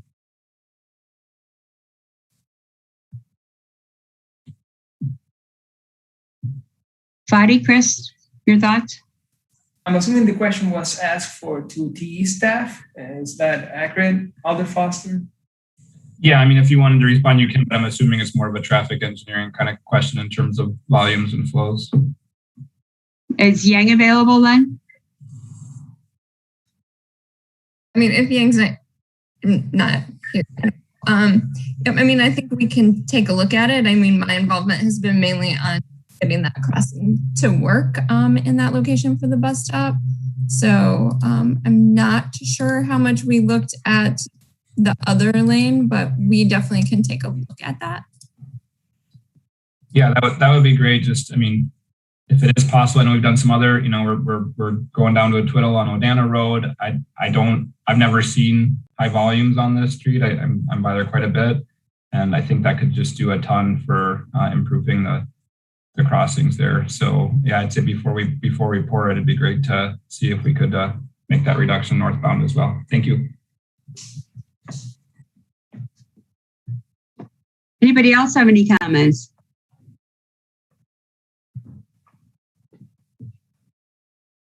Okay.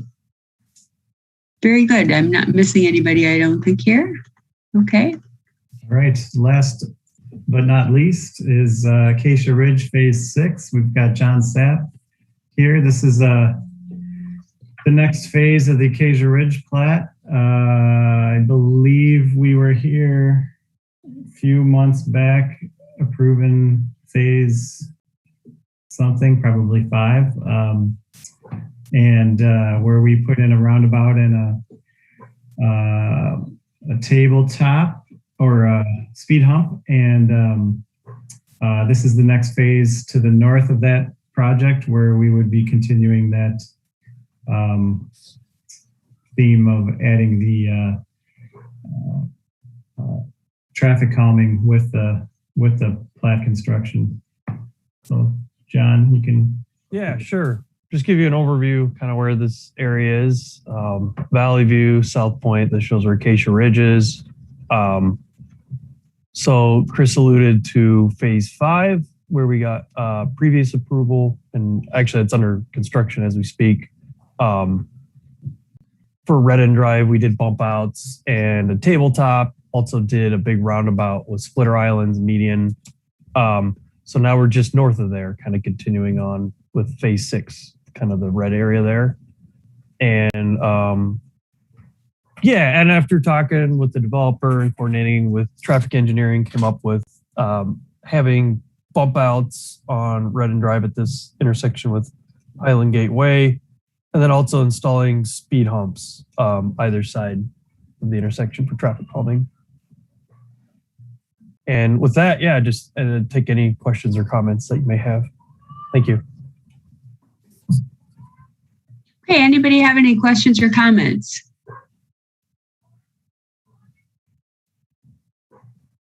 Oops, hang on, sorry. I don't see any hands. Anybody have any questions or comments? Last chance, questions or comments? Okay, looks like they like it, Chris. All right, that's all we have for you this month. All right, thank you, John. Thank you, Chris. Thank you, everybody. Thank you, everyone. Yep. Okay. Right, let's move on to annual winter bike maintenance.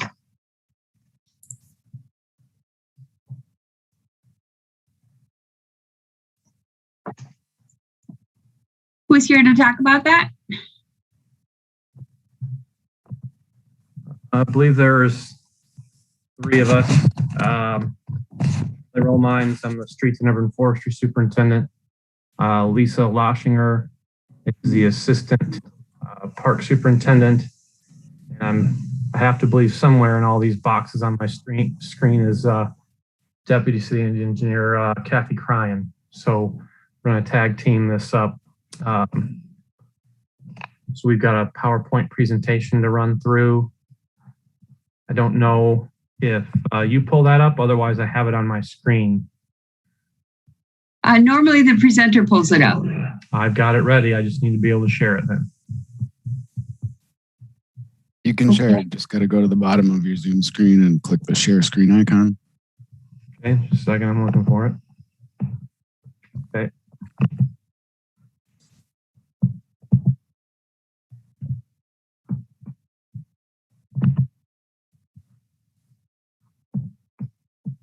All right, can we see the bike facilities maintenance PowerPoint? Okay.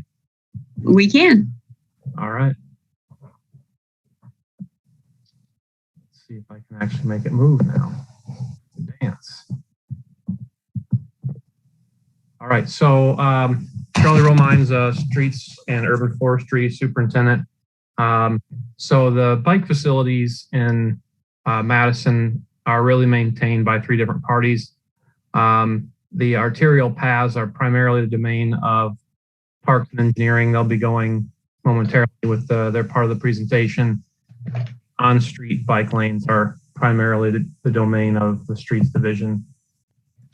As far as the maintenance that we perform on the bike facilities, that we do sweeping year-round. The Streets Division does now. That's a pretty recent add. We just had our 2nd winter of that. Our street sweepers have to have a temperature really in the upper 20s to operate properly. And then they're also very heavy. So when the frost is coming out of the ground, it's not a very good time to be out there operating on our off-street bike paths. So one way we've worked around that is we go out now over the winter with some dry sweeping something more like an attachment on a tool cat. Doesn't do quite the same job, but for getting some of that heavy sand and grit that can accumulate during certain winters, it does certainly help with that. And our goal is to try and get out and do that 2 to 3 times during the winter. It's a good cross programming opportunity for the streets division. Typically, if we go a week or 2 without snow, most times you'll get enough melt. We can go out and we've caught our breath enough that we can send staff out to do some of that sweeping. During the winter, on-street bike lanes are not swept. They don't typically get the same grit because we do salt on-street bike lanes where we don't off-street. That's that 95% sand, 5% salt mix. In the warmer months, on our off-street paths, they're going to be swept regularly with the same type of sweeping equipment, a little smaller version of it. That's done for our streets. That's done about every 3 weeks or so. The on-street bike lanes, if they're within a CSCL area, are now swept every 5 to 10. Actually now once a week, and then our on-street bike facilities that are not in a CSCL are going to be swept once every 10 to 15 days. Tree pruning. This is primarily as it relates to our off-street shared use paths. Typically, that will be handled if it's something that gets in the way of the mowers and it just requires some simple pruning. That is typically handled by the Parks Division. If it's something larger that takes a certain amount of specialized equipment or skill set, that'll get passed forward to the Forestry Department, which as of about 16 months ago was moved over to the Streets Division. Certainly one that is primarily complaint driven, primarily, but not exclusively through report a problem. A new dog and she's barky. I think that's that. So on-street bike lanes in the winter, which I hate seeing these pictures in May. This is most, probably 90+% of our on-street bike lanes in Madison are on a salt route. The picture here on the left-hand side of your screen, I think, is pretty telling, right? That street has been salted, and you can see where you have car traffic, you're down to bare pavement. That street, this was not an event that needed to be plowed, but because that salt doesn't get over to the gutter line as quickly and you don't have the same kind of traffic from bikes as you might from cars, it is much slower to melt down, and that can cause some concerns among cyclists and complaints. Also, and this is important for people to understand, when we are plowing during an active event, we are plowing out the centers of the street. So when you get complaints that we haven't plowed to the curb, that's usually right. They haven't barked in like 3 hours. So that's usually right, because when we are out during an active event, we are plowing out the centers of the street, and that's also where we endeavor to drop the salt. So we're not salting the gutter line. The idea is that, the streets are built such that the salt and that salt brine will trickle down towards the gutters.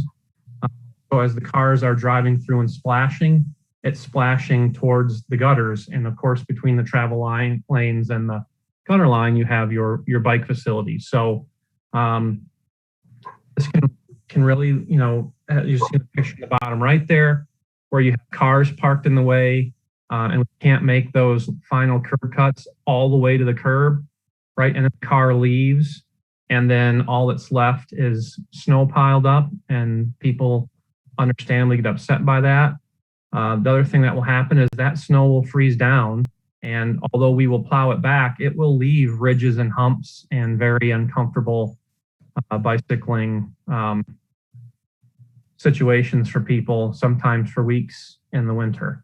And so as far as it goes, we don't endeavor to salt the on-street bike lanes directly, but they do get salt as it moves through from the lane of traffic to the gutter line. So I think that's that.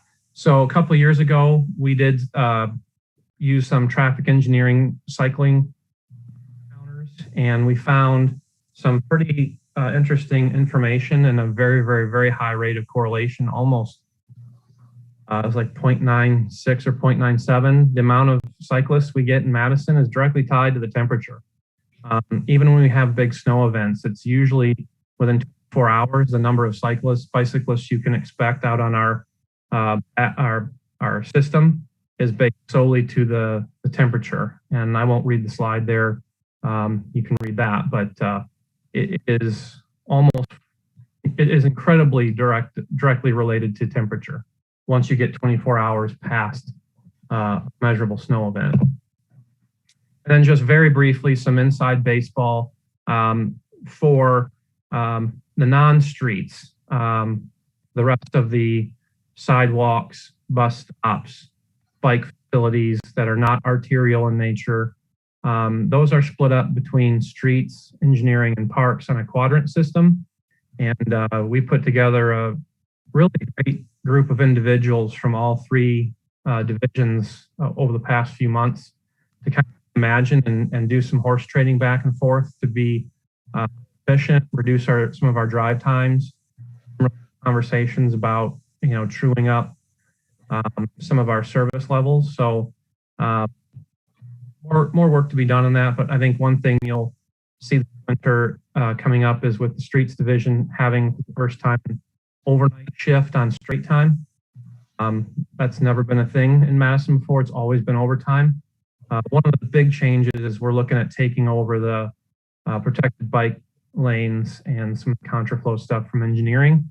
And so we'll be able to do that more regularly overnight with having to worry about wearing out staff working them continually on overtime. So that's something where we expect to see a service level maintained or hopefully improve cost. And with that, I'll hand it over to Parks and Engineering. Greetings, everybody. I'm Lisa Lashinger, Assistant Park Superintendent. I will be covering winter maintenance of arterials as well as vegetative management of the arterials. So Charlie, if you can please advance the slide. So our maintenance standards for the arterial paths is that they are cleared by 7 a.m. Monday through Friday, excluding holidays and weekends. So our service level was actually enhanced as a result of a budget amendment at the end of 2019 that provided funding that would ensure that the arterial paths were cleared on weekends and holidays within 12 hours after snow has stopped falling. So that new standard has basically been in effect the last 2 winters. It seems to be going pretty well. I think our feedback, Kathy will be covering our report of problem and any concerns that we've received recently. But also a change since we last presented to you is that the Parks Division did purchase an additional toolcat using funds for our Parks Equipment Capital Improvement Plan. That wasn't a budget amendment added, but we used our funding to be able to purchase that. We can also use it. That was to help respond to bus stops that continue to be added, and also to help with sidewalks and the secondary paths. So the outcomes of those changes were that we have seen a reduced snowpack, leading to improved path conditions, and we've also seen increased access during weekends, holidays. And we've also seen a pretty good increase in customer and biker satisfaction. So the secondary bike paths, our standard is to clear them by 3:30 the day after the snow has stopped falling, and this is during the week. All paths are sanded judiciously with a 95% sand, 5% salt mix. So staff do need to use their discretion and determine if salt is needed, or I'm sorry, if sand is needed. We never use straight salt on the paths, but we also go out in response to complaints to sand paths as needed. And then crews will revisit the intersections where the paths meet up with the streets at least once a day when it's snowing, and then daily after the snow has stopped, and they continue to go through and make sure that those windrows don't freeze and cause issues. So then moving on to where we are now, our normal season bike path vegetation management. We do mow along the paths bi-weekly. Parks does the vast majority of the paths, with the exception of the Southwest bike path and maybe a couple others, which engineering actually does. And then we remove brush and eliminate vision hazards along the paths. And then we also do monitor and remove noxious weeds, both by staff, noxious weed and invasive species, both with staff resources and contractors, depending on the area. So now I will hand it over to Kathy Cryan from engineering. Thanks, Lisa. I'm going to first talk quickly about design and pavement management. Charlie, could you thank you? I want to give kudos to our design engineers in both the engineering division and TE. They do a great job of consulting with us in the operations sections during the design process. That's particularly important with new facility types coming online, such as protected bike lanes. And I think a great example of how well that is working is the Bassett protected bike lanes, which we're able to clear and keep clear a lot better than we are the contraflow, which was in place, and there's not a lot of room to store snow when we get snow pushed from both the street and the sidewalk, and it creates that hard pack by the time we're able to get back to it after it's fallen in. I'm thinking that with Charlie's folks in streets taking on the contraflow as part of that overnight shift, we'll see an improvement there, that they'll be able to get to that more quickly. So again, kudos to our design engineers. Next slide, thanks. Pavement management for bike paths is the same as for streets. Every 2 years, every bike path segment is rated on a scale of 1 to 10, with 10 being new pavement. The current average rating for all bike paths is 8, and resurfacing for the bike paths is programmed into our capital budget. So, reporter problem.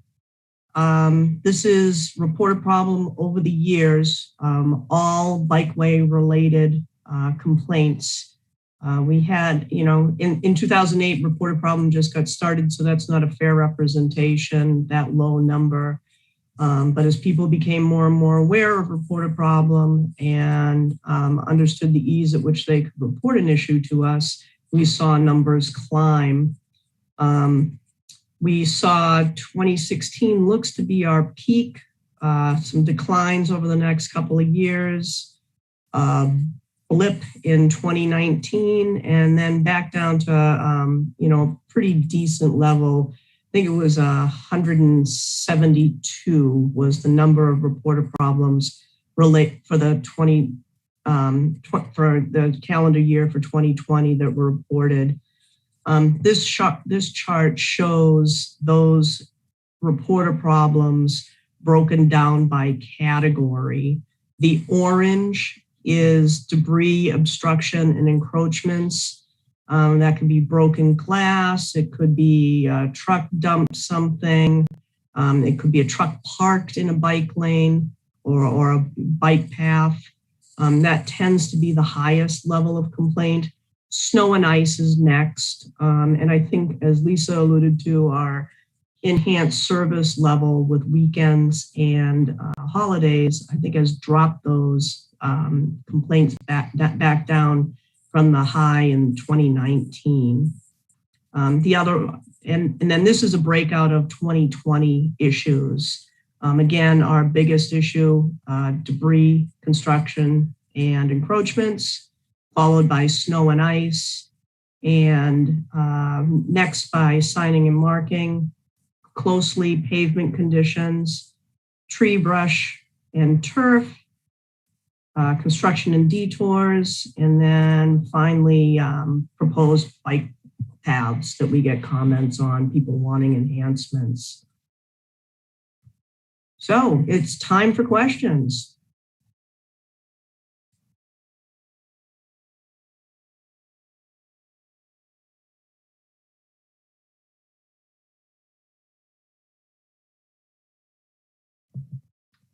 So are we looking for questions, or is that?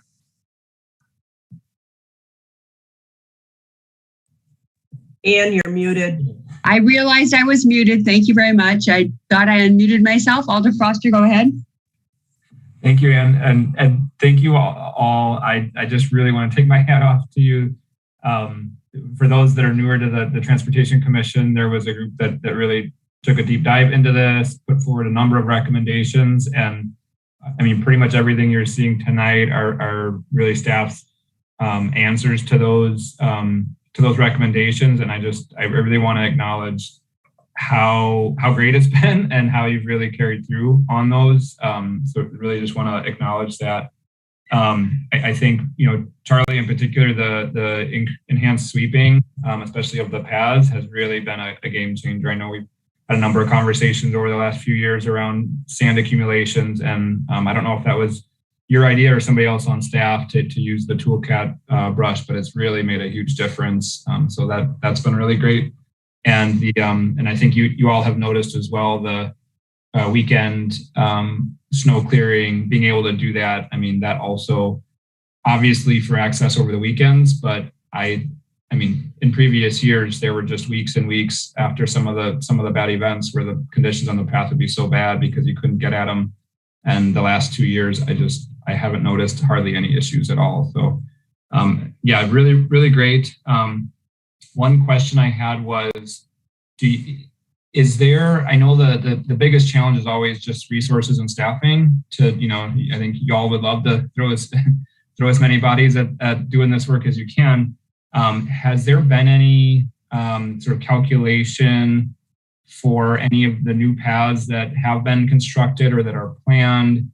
Is there a way to get that sort of incremental increases into your operating budgets as we continue to build new facilities, or do you need any help with that, advocating for that? Because I want to make sure that as we go forward and we keep adding new facilities, that you're able to kind of keep up with the expectations that have been set for you.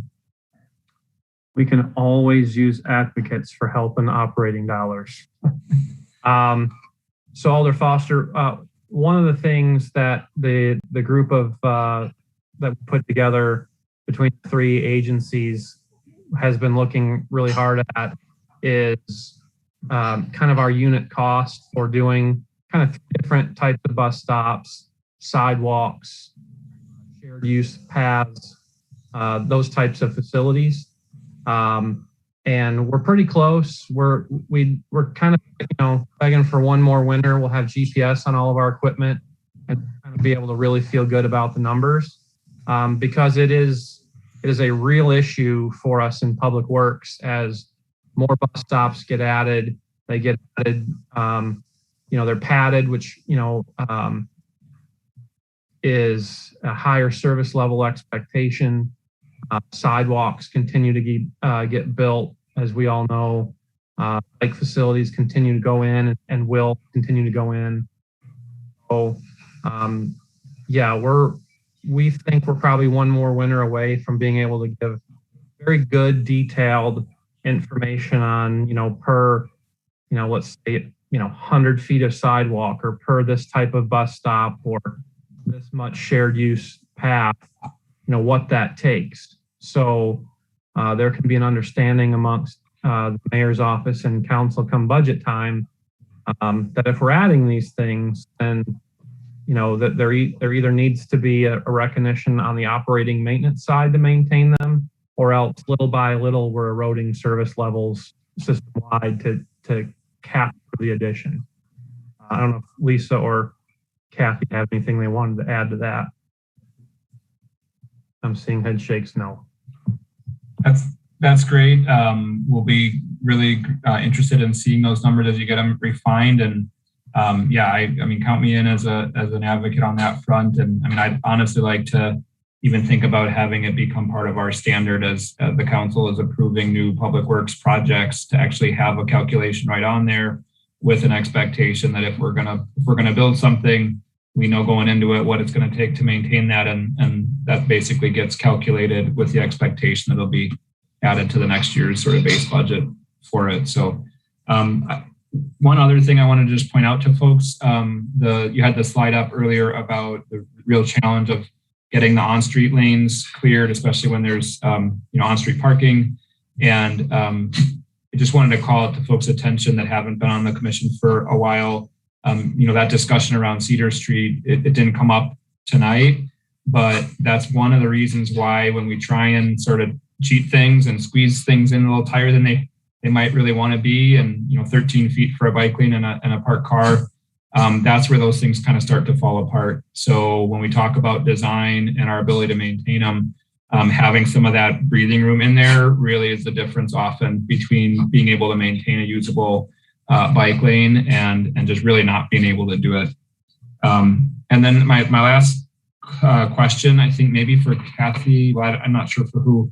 I wonder if maybe even at a future meeting, it'd be great to see the current arterial path network as it's defined, and let the commission just see where that's at.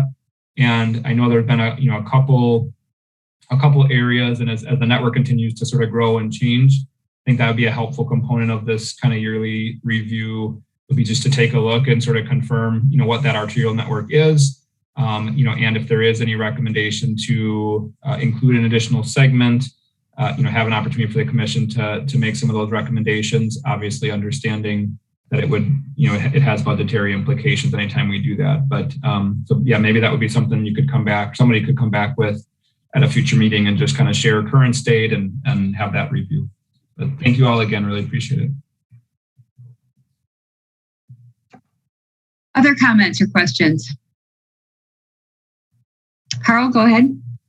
Very briefly, yeah, I also wanted to say thanks. I think what we have seen over the past 2 winters has been great. I think one point that maybe has become even more, maybe this is obvious, but last winter I wasn't biking because I was injured, so I was walking a lot. And this agenda item is called Bike Facilities Maintenance Report. But really, the multi-use paths are really so important for people walking during all year. And so, I think there's a benefit for people walking, biking, and using the paths in whatever form or shape. And yeah, I think, on sidewalks, you never know, maybe the property owner will properly clear it, maybe not. But on our paths over the past 2 winters, usually you can count on them being in excellent conditions. And that's a real asset to our city. And yeah, you all make that possible. Thank you. Mm-hmm. Yeah, thanks so much. Anybody have any other comments? Alderman Yazzie?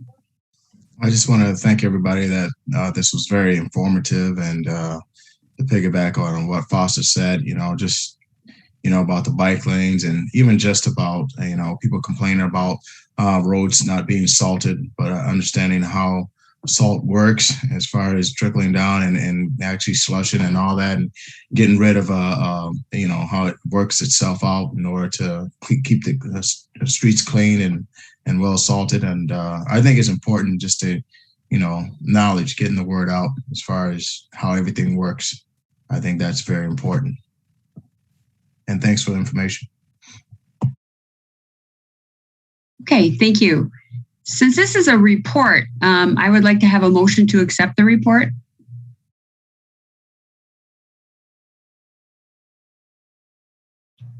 Bill? I'll accept the report. Okay, motion to accept. Motion to accept, yes, please. And Harold, is that a second? That is a second. Okay, thank you. We have a motion and a second to accept the report. Is there any discussion?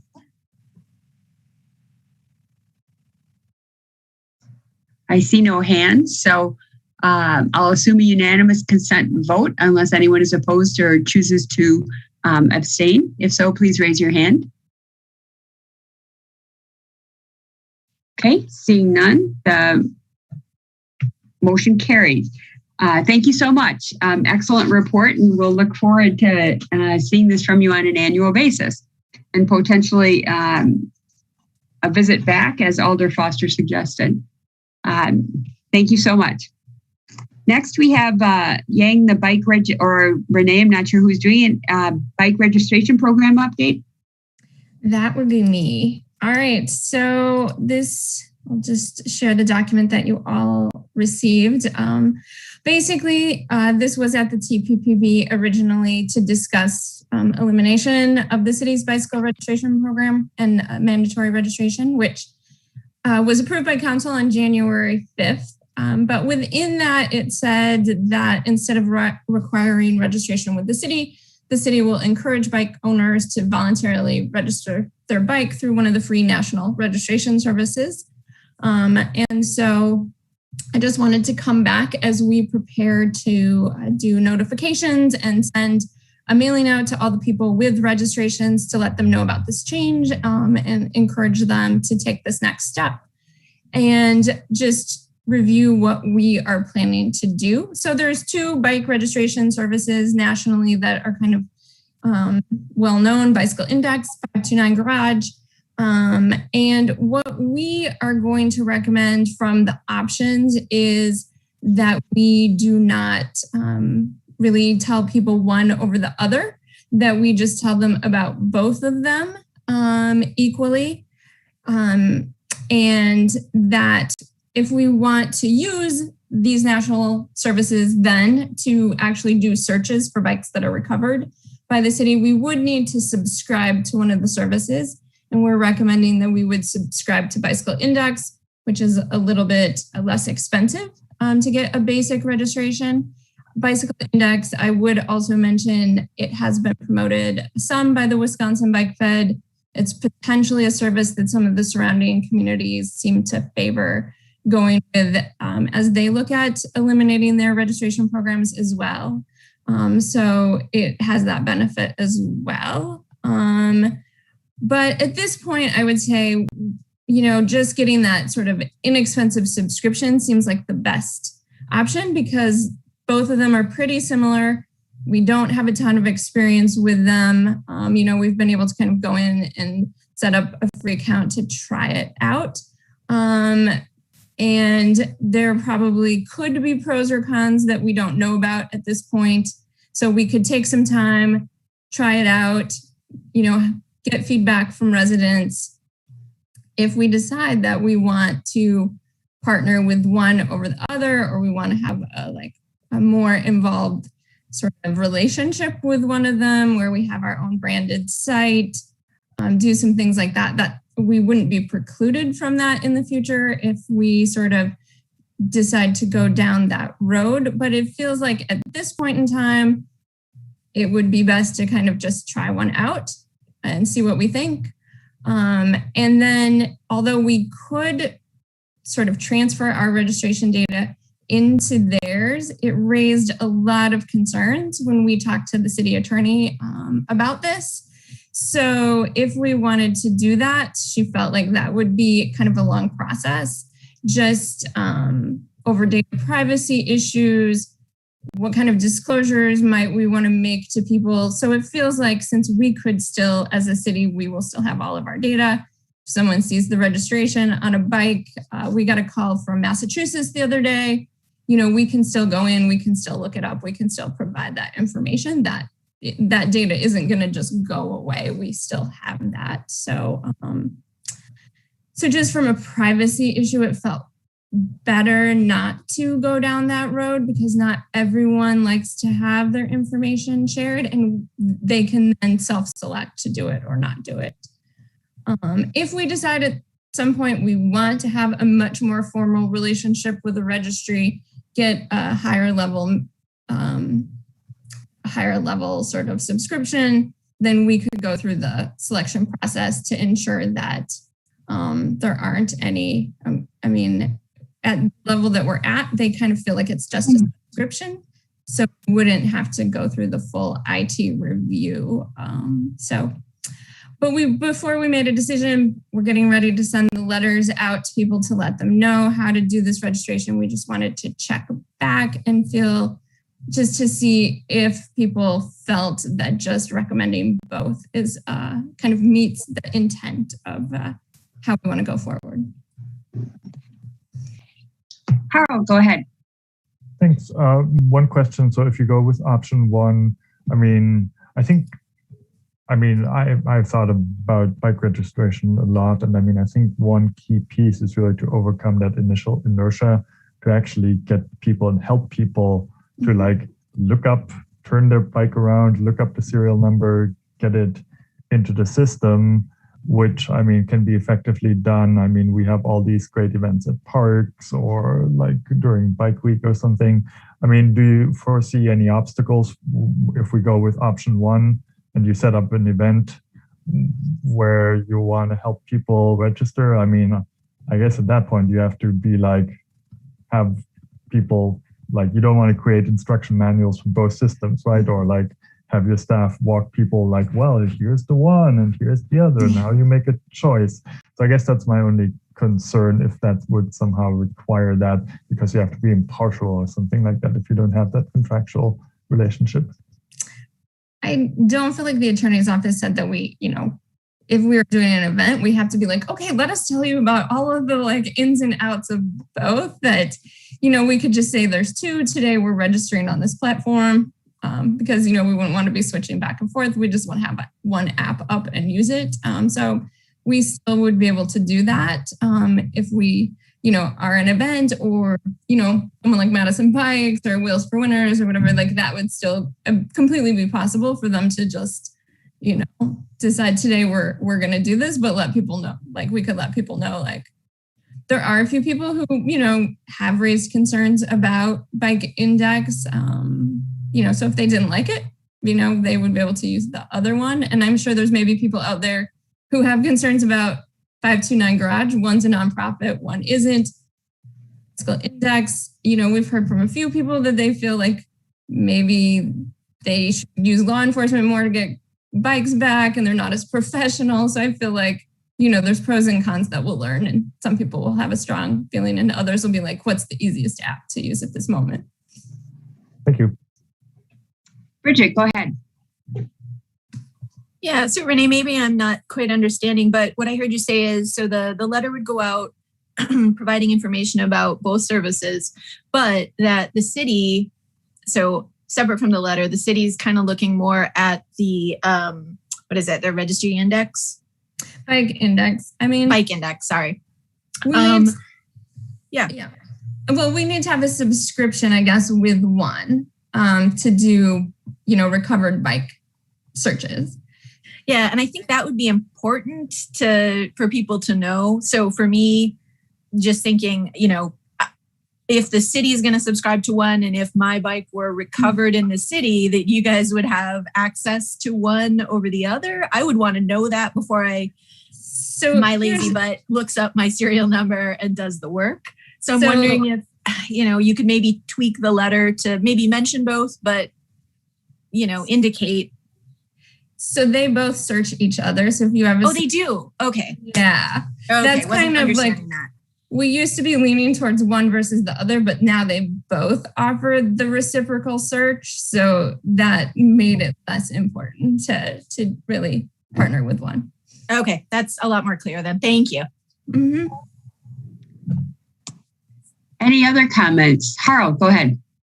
Yeah, that triggers a thought for me that maybe would be worthwhile with legal department for them to just have a look at, terms and conditions.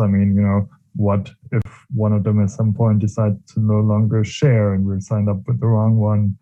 Like what happens at that point? Maybe it's probably in the interest of either of the companies to have that mutual understanding. But, if there's something where like if you submit your data to one, you preclude yourself, or the city precludes itself from using something in the future, might be worth looking into. Yeah, and the good thing is you don't have to enter into a long-term subscription at any of the levels. It's just a year. So if they have a falling out at some point, I guess, and they wouldn't stop reciprocating, we wouldn't have to be like, oh my gosh, everyone now register with another one. We would be able to make, end that relationship quite easily. Okay, other comments or questions? Renee, are you looking for a formal decision from us or recommendation or just informal?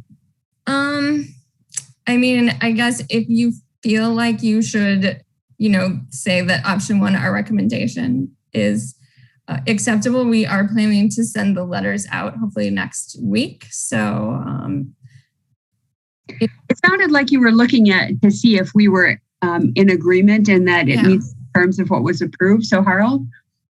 Yeah, I would be happy to make a motion in support of going with option 1, if that's what we're looking for. Okay, I am. Great. Is there a second? Bridget? Yep. Okay, there's a second from Bridget. Any further discussion? Okay, we'll assume a unanimous consent vote in favor unless you're opposed or choose to abstain. If so, please raise your hand.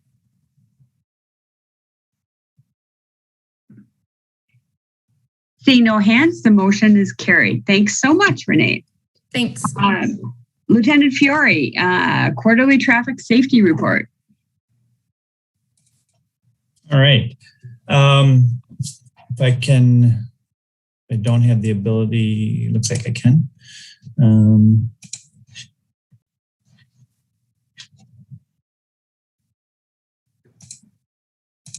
There we go. Can everybody see the quarterly report screen? All right. Yes. So just kind of updating, last time we updated kind of year to date for 2020.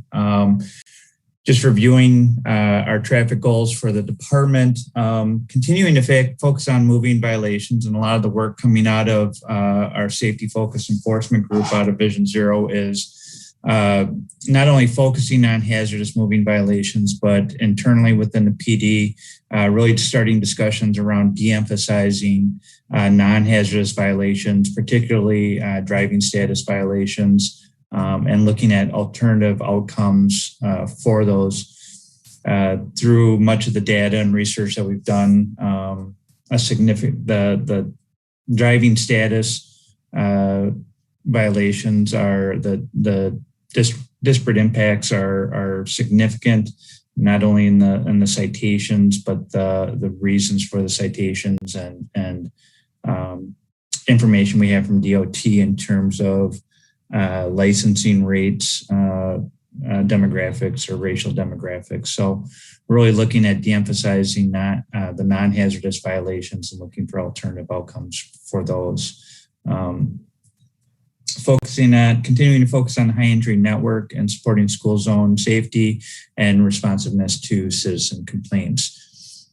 Each district, I'll just mention, each district was challenged to develop some goals in terms of different problem areas that they're facing as a district. So we've been supporting those. At least 4 out of the 6 districts we've had conversations with in terms of their traffic safety goals and how we've really shifted what used to be the conversation of kind of just providing them the top 10 crash intersections or sections per district, really to looking at how we can mirror what we're trying to do from the traffic team's perspective and with our grants and through Vision Zero, and really get that implemented on a district to district basis. So that's been ongoing and happening since the last time I reported back. Just a reminder that we continue to kind of lean on 2 different sets of data that we look at. One is really the city of Madison and information obtained through community maps and through DOT and our own internal data, and how we the corridors that we police as part of our grant enforcement program. Those are the main arteries highlighted in red in the map on the left, and then the high injury network on the right. And the high injury network has been provided to the districts in terms of helping them shape their goals and enforcement strategies. Our year-to-date fatal and serious crashes, I decided to incorporate our serious crashes just to give a little bit of clear picture of what we're seeing so far in 2021. So far, we've had 3 fatal crashes. The most recent one must not have reached community maps yet. And you can see that they're both downtown as well as the East Washington Avenue corridor is for relatively low numbers, but certainly that's where we see our serious and fatal crashes continuing. This map is expandable if anybody would like to see more detail, but basically pretty consistent from year to year, quarter to quarter in terms of showing where we see our crashes as well as our enforcement. So again, along those main corridors and some outlier areas, but a significant amount of the energy is still occurring would map pretty closely to the high injury network, obviously with the crashes and then with our enforcement efforts.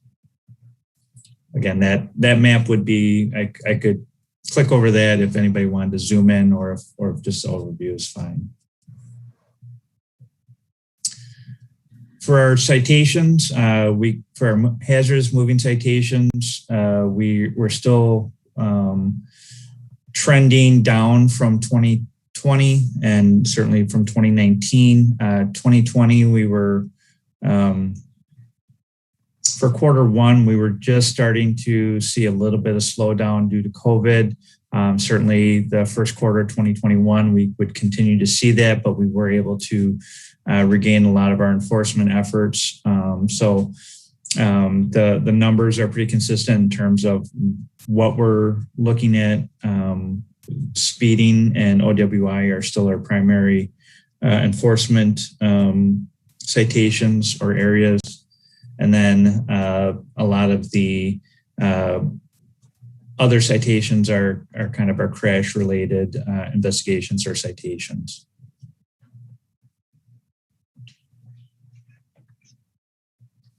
In terms of our relation between what percentage, how we balance for all of 2019 and 2020, we were right around 65 to 68% hazardous citations to non-hazardous citations. And in quarter one, we've moved up a little bit, which will take it, increasing to about 70% hazardous citations to 30% non-hazardous citations for the first quarter so far. Lastly, again, we're continuing to map our complaints. The East Washington Avenue corridor continues to receive a significant amount of complaints. The Northport Troy Drive area or Sherman Avenue area continues to receive a good number. And then kind of a smattering along the south and west side. But certainly the East Washington Avenue and Isthmus continues to receive a lot of complaints, as well as Stoughton Road. This map, again, we have it by district and by quarter by district. I didn't bring that map just because I didn't have Dan produce that map just because we could zoom in if we wanted to see. It's just quarter one. The title should actually just be quarter one citywide for 2021, not all of 2020. So that's where our complaints lie. And that's pretty consistent from year to year. But we continue to look at that, provide district commanders with that complaint mapping. We haven't found a good home for it yet. The mapping software that we used internally, we run into some issues when we try to put it on an outward facing piece of our website. Once you get so much traffic to it, then it requires a subscription and things like that. So we're still supplying this map internally, but it's not something we've been able to put on an outward facing program yet. And that's pretty much it. We've been doing, again, considerable work within the Vision Zero subgroup, the safety focused enforcement subgroup.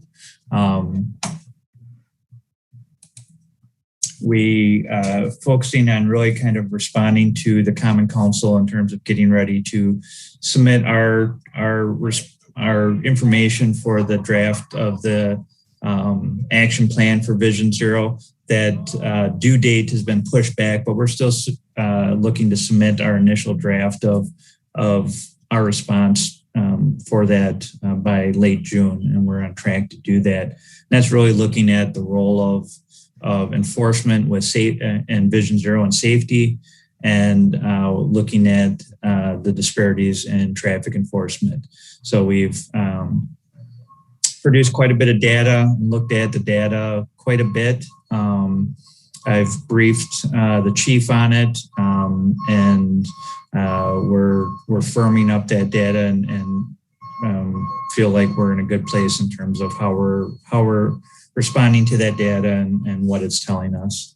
The other thing we're continuing to do is we've got three grants currently active. We're waiting on Dane County to open up the fourth grant that we typically operate on, which is the speed enforcement grant.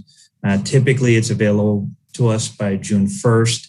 We're waiting for the state for BOTS to finalize approval on that grant, and then we'll get that grant up and running.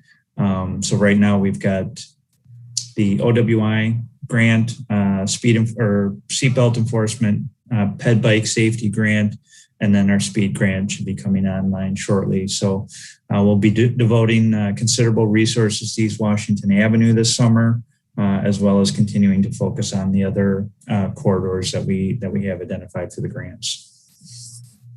Any questions or anything folks would like me to dive into a little bit more? Harold, go ahead. Less diving into, more so stepping out. So you showed us the map with the fatal and serious crashes, just so the year-to-date numbers. How do they compare to the previous couple of years? Because I mean, other cities, I know we have unfortunately really seen, despite COVID, where people thought like, oh, maybe people are driving less, there will be fewer injuries, but unfortunately in other places that has not happened. And so I'm just wondering, high level, what's the situation in Madison? And that's what we saw. I want to say for the last report, I think we looked at year-end numbers, and what we saw is that even with significantly less volume and fewer crashes, that we still saw nearly identical numbers in terms of serious and fatal crashes. And we kind of, I like to combine those two numbers. Just it gives you the fatal crashes. It's hard to attribute a lot to them because there's just not a big enough number, which is good. But when you combine the serious and fatal crashes, we stayed pretty consistent from 2019 to 2020, which was pretty surprising and disappointing in terms of we would have anticipated that have gone down. I would say so far this year, the fatal crashes, we've had 3. I believe 2 of them were pedestrian involved. So we're trending average. I would say nothing's. We're not seeing a significant number that would be alarming, but certainly continuing on kind of the same trends that we've had the last couple of years. Thank you. Bill, go ahead. Thank you. Lieutenant, could you give us an update? Has there been any, what the status is of number of test officers and how things are going as far as for the units that are all the districts have their test officers in place and so forth? Or has there been any change in staffing at all in the past few months? No, we had 2 retirements out of the units, but those were replaced through an internal process. So we are at full strength with the test unit. Still only we have 5 officers and 1 sergeant. That's been pretty consistent for the last couple of years. So we the way they operate is that they do team activities a couple days a week, and then they focus on their districts and complaint areas a couple days a week. They do help manage and participate in the grants that we offer. We still don't have any PM presence for our traffic team, so most of that is anything after early afternoon is really reliant on us being able to do grant operations as well as district-based traffic enforcement. And district-based enforcement is challenging because it relies on the officers having time and an ability to get set up and to focus on an area without getting without getting the next call for service that they need to respond to. So I haven't done a deep dive in terms of breaking down year to year what percentage of our citations are attributable to grants versus tests versus crashes versus proactive patrol work. But nothing would indicate, last year we were pretty taxed throughout the summer and into the fall. So I wouldn't anticipate that those were high numbers. And some of the things we were directing folks not to do last spring in terms of having trying to minimize driver contact during the early phases of COVID. It would be hard to get a lot of data out of 2020. It's going to be, I think it's going to be a hindrance for a couple of years until we see what we're doing a lot of comparisons to 2019 because we're not sure what to make of the 2020 data. I guess I just have maybe one follow-up question, Lieutenant. It just seems like social media, Nextdoor and some of the other neighborhood types of email systems that are out, there seems to be a lot of complaints about speeding. And I do not know that generates necessarily into complaint calls or complaint entries into the system. But are you getting any feedback or any hearing anything about abnormally higher complaints about speed? I haven't compared the number of complaints to last year or the year before. We were still trying to really flesh out our data in a better way that was meaningful and we could actually make some heads or tails of it. But I would say since last summer, we've seen a significant amount of complaints, particularly in relation to East Washington Avenue and the level of racing and those types of activities on East Washington Avenue on Friday and Saturday nights. I would say citywide, it continues. It's hard for me because I've been in the position starting January of last year. It's hard to know what I didn't know before that. I wasn't in the position to hear all those complaints. And now that I am, I would say there's East Washington Avenue is high profile, but I would say no particular area within Madison is really immune to experiencing the speeding and some of the reckless driving that we get the complaints on. In terms of it being at an increase or a level that I think part of it is social media and that it's more widely, you're aware of it more just because it's no longer folks sharing information at neighborhood meetings. It's shared on Facebook and other social media platforms. So you're hearing about it more. I don't know if that necessarily means it's occurring more. I think with East Washington Avenue, there's a sensitivity to it now because it has been going on for the last year or so that rightfully so, folks are kind of at their wits' end. And it's a combination of a quality of life issue for folks who live near East Washington Avenue, as well as a genuine concern in terms of the level of dangerousness or the driving behaviors that they're seeing. So your revving engines and squealing tires and just traffic volume late at night is certainly causing quality of life issues for folks, and they're letting us know about it. But then we're also seeing the dangerous driving behavior on East Washington Avenue that goes along with that. Yeah. Could I follow up with Yang? I see Yang is on, I believe. Yang, do we have any speed studies that you have available as far as last year? Obviously, we did know the high speeds because of the lower volumes, but that seemed to have dissipated last fall. So have we have a way of capturing with speed hoses and so forth that we have out? Do we have any short-term observations from speed? That is a wonderful question, Bill. We have a really robust traffic data collection system in terms of volume, but we didn't systematically collect speed data before. But we just started doing that a couple of years ago. So I kind of redesigned the process system with the staff.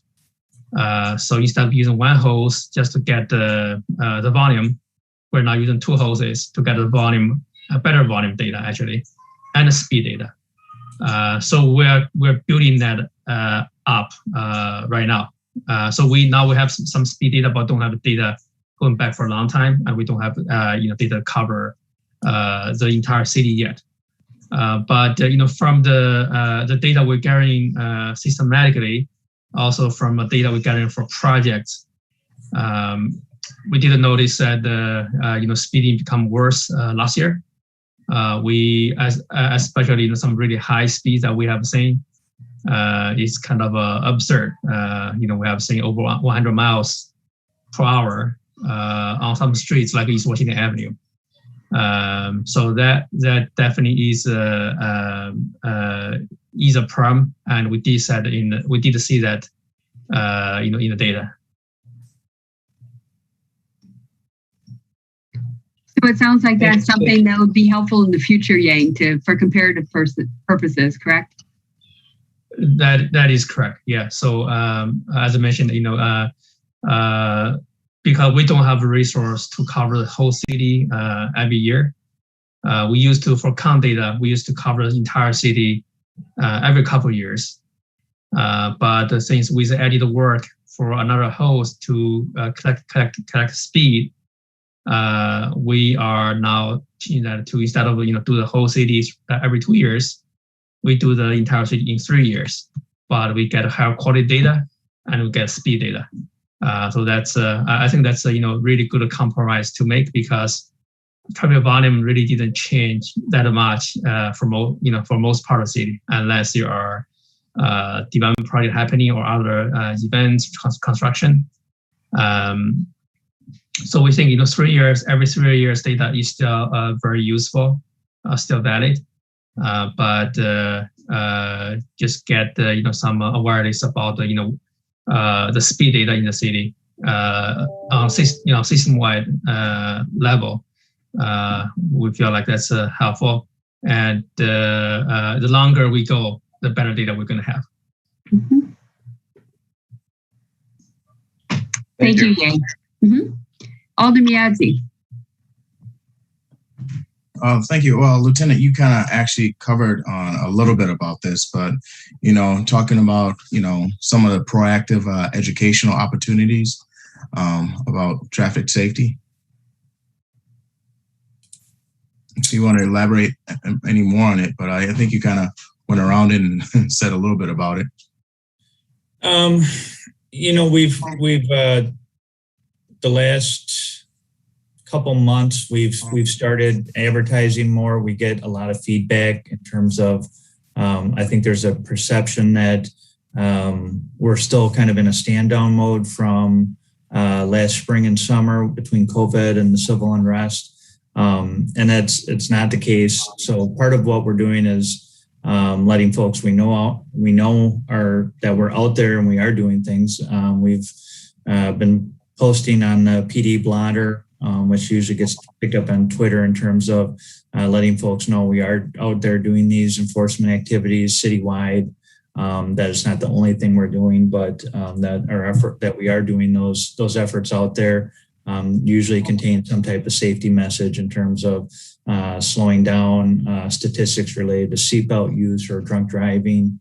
Some of the projects we advertise in advance that we're going to be out on East Washington Avenue or working the Beltline, those types of activities. So we talked about that today actually in Vision Zero was doing a little bit more along the terms in terms of messaging. And part of the fear is that if we message too strongly on enforcement and kind of that education component of tying enforcement, that it's not for enforcement's sake, we really want it to be a safety message when we're doing enforcement.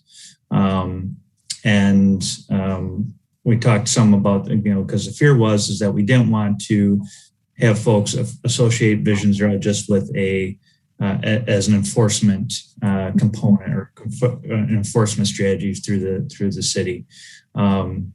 You look at the State Patrol and Zero in Wisconsin, and to me that makes me immediately think if I could get pulled over for speeding when I'm on the interstate.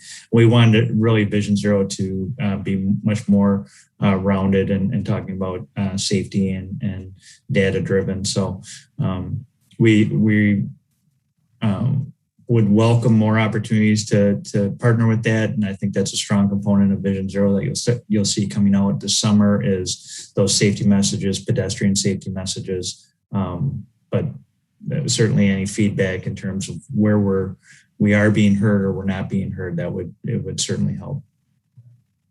Thank you. I know I had a Zoom meeting with a Good Neighborhood Project, and I was just thinking something around that educational purposes. Around education on traffic safety. So those are, if it was put in that kind of a way, that would be nice and helpful. But thank you. Okay, other comments or questions? Okay, seeing none, we need a motion to accept his report. Thank you very much, Lieutenant Fiore, for the great information. Ken, that's a motion. Oh, and Bill? I'll second Ken's motion. Okay. So there's a motion by Ken and a second by Bill. Any discussion?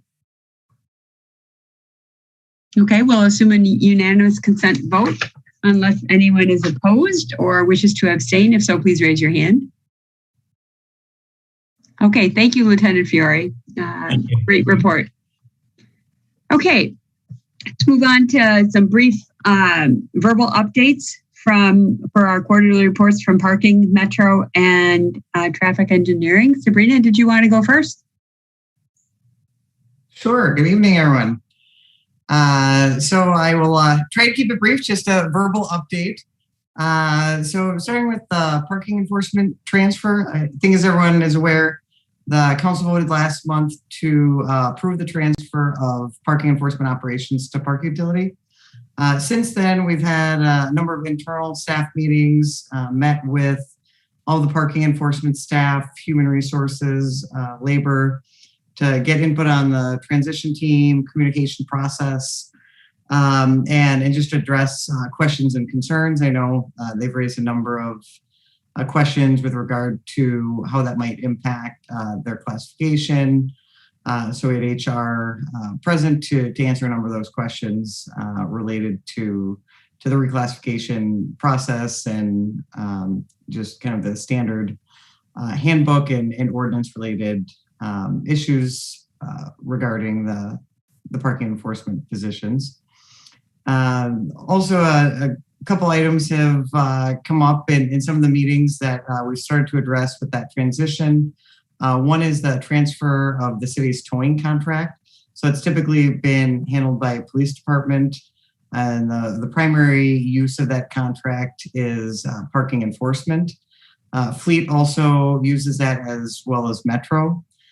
So the contract, I believe the last one was awarded in 2015, but that'll be out of renewal options next fall, September of 2022. So the contract responsibility is being transferred to Park Utility, and we're coordinating what those roles will be, because there's considerable work in administration with court services in the police department. So they handle a lot of the day-to-day issues, billings, customer questions and concerns with towing fees and other issues. So just starting to coordinate what that will look like. And likely we'll be starting on that RFP process a little early, get a head start on that, as I think in previous rounds, there has been quite a bit of discussion, and we anticipate it may take a little longer with that process for input on the RFP development and approval for that. Also, just wanted to let you know with that, with the council approval, there was also a requirement for progress updates every 3 months, as well as a communication plan to be brought back to council. So the communication plan and then the first of the 3-month updates will be due back to council in mid-June. So those will be also provided to this body, and those 3-month updates that will provide a little bit more detail in a written format will also be sent to this body for information. Just updates on kind of the operations and financials. We still have seen really very little recovery of parking demand and revenues. We're hoping to see some changes here over the past month, but really nothing that is remarkable in terms of any changes, and occupancy is extremely low. We're still generating about 1/4 of typical revenues in our garage revenues. So that's usually our largest source of revenues. Year-to-date total revenues are 2.2 million. That's from all revenue sources, meters, garages, lots. And just for comparison, the 2019 year-to-date revenue, so through the end of May, we're over 6 million. So considerable still decreases in revenue. And with those low revenues, which are usually used to fund capital projects, we usually generate excess revenues of anywhere from 2.5 to 4.5 million per year that is added to reserve funds for capital projects. We're actually relying right now about 50% probably of this year's budget will need to be funded with reserves. Reserve balance started at the beginning of last year at 21 million, and we're at about 14 million. We're expecting by the end of the year an additional potentially 4 million in reserves that will need to be used for operating expenses that will be at about 10 million fund balance by year end. So hoping to see things pick up a little bit with the expiration of the public health orders on June 2nd. So we'll be kind of keeping a close eye on any potential changes here over the next month as we start doing projections for next year's operating budget. And in terms of the public health restrictions ending, those end on June 2nd. And with that also ends our authority to take emergency actions related to on-street parking and suspension of Chapter 12. So we have issued the announcement and press release to the public that all on-street parking restrictions that are currently suspended will go back into effect on June 1st. So most of them had already gone back incrementally into effect. Right now, it's just the time limit restrictions, and that's both in residential parking restricted and non-residential parking permit areas. So those will all go back into effect June 1st. Parking enforcement, in addition to help get the word out, is working on leafleting vehicles in those time limit restricted areas. And the focus is going to be initially on education and making sure folks are aware. So we don't expect, heavy enforcement initially, and the focus will be education when on June 1st, when we begin enforcing those restrictions again. Also with that, the recovery plan that was adopted included incremental rate increases back to standard rates for parking garages. Currently, they are mostly at standard rates, but we do have discounted evening and weekend maximum rate of $5. That will also return back to normal at the $8 max on June 1st. So we will be fully back to standard off-street rates as well as on-street parking restrictions back in effect and enforceable on June 1st. Working also with traffic engineering on reopening plans and coordinating for our shared offices at the Madison Municipal Building and Sales Street. And then last, just an update on our parking meter replacement project that has been in the works, I think, for probably over 3 years. That is almost complete. We've replaced all meters with the exception of a couple of the new multi-space machines that we'll be installing at Buckeye and Evergreen. So the contractor will be coming down to install and configure those machines. And once those are installed, we can fully take down the old multi-space system and retire the old servers that have reached and are actually a little beyond end of life. So looking forward to completing that project. And with that, we had also implemented the new Pay by Cell app. So that's been live for about 2 months. The integration with enforcement and the customer operations seem to be going smoothly. So we'll be probably doing some additional marketing on that and encouraging people to use, and that's an option available to them. The other benefit with that over a number of other pay by cell options is it's at no additional cost to the city. So we're just paying the standard credit card processing fees that we would with a regular credit card transaction. And there's no additional cost to the user, so no convenience fee. And it's a pay-as-you-go option rather than a wallet where you've got to have an ongoing balance and prepay for those. So a little bit of good news there at the end. And happy to take any questions from folks. Anybody have any questions for Sabrina? Go ahead, Bridget. Yeah, just a quick one, Sabrina. So with the new app, does that mean the old app is totally done? Yeah, they actually went out of business a few months into the pandemic with essentially most cities temporarily suspending all on-street parking fees. Their fee model was, based on those user fees. And so they actually filed bankruptcy and have been out of business since kind of early last year. Got it. Thanks. Mm-hmm. Okay, thanks, Sabrina. Justin, Metro.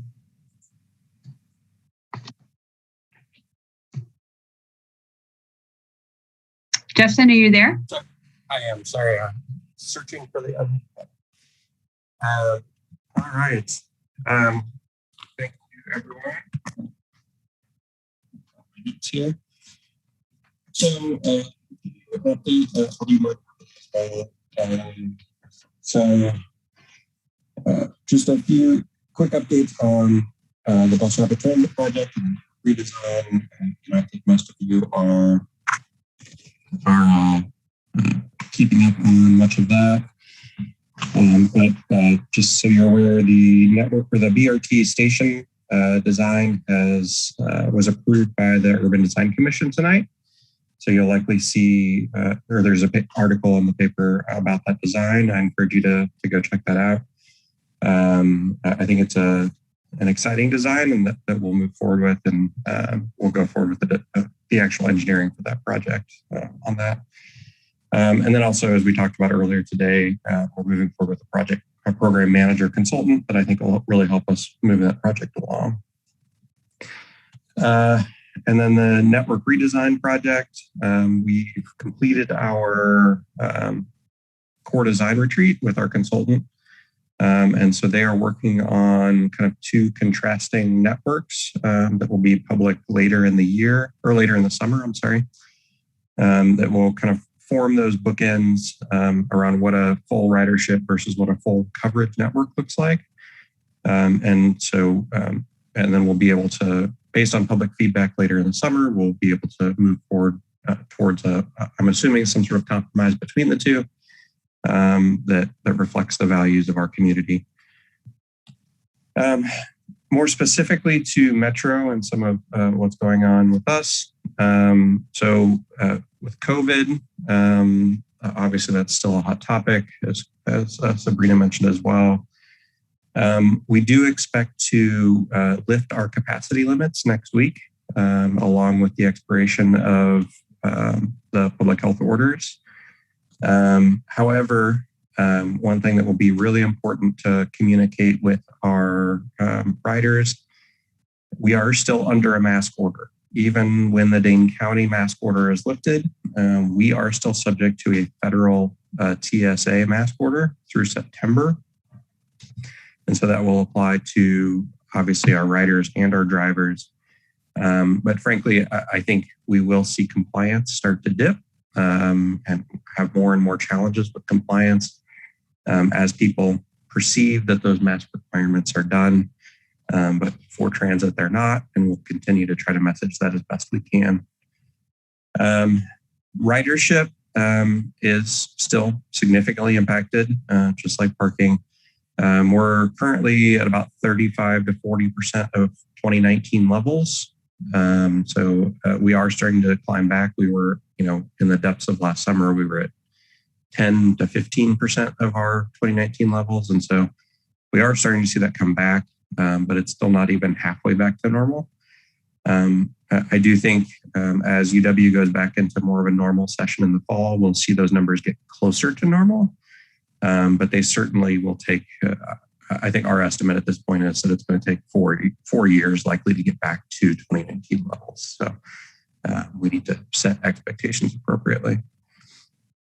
And on that note, we've gotten a lot of requests and questions around restoring all of our service to 2019 levels. And it's a big topic.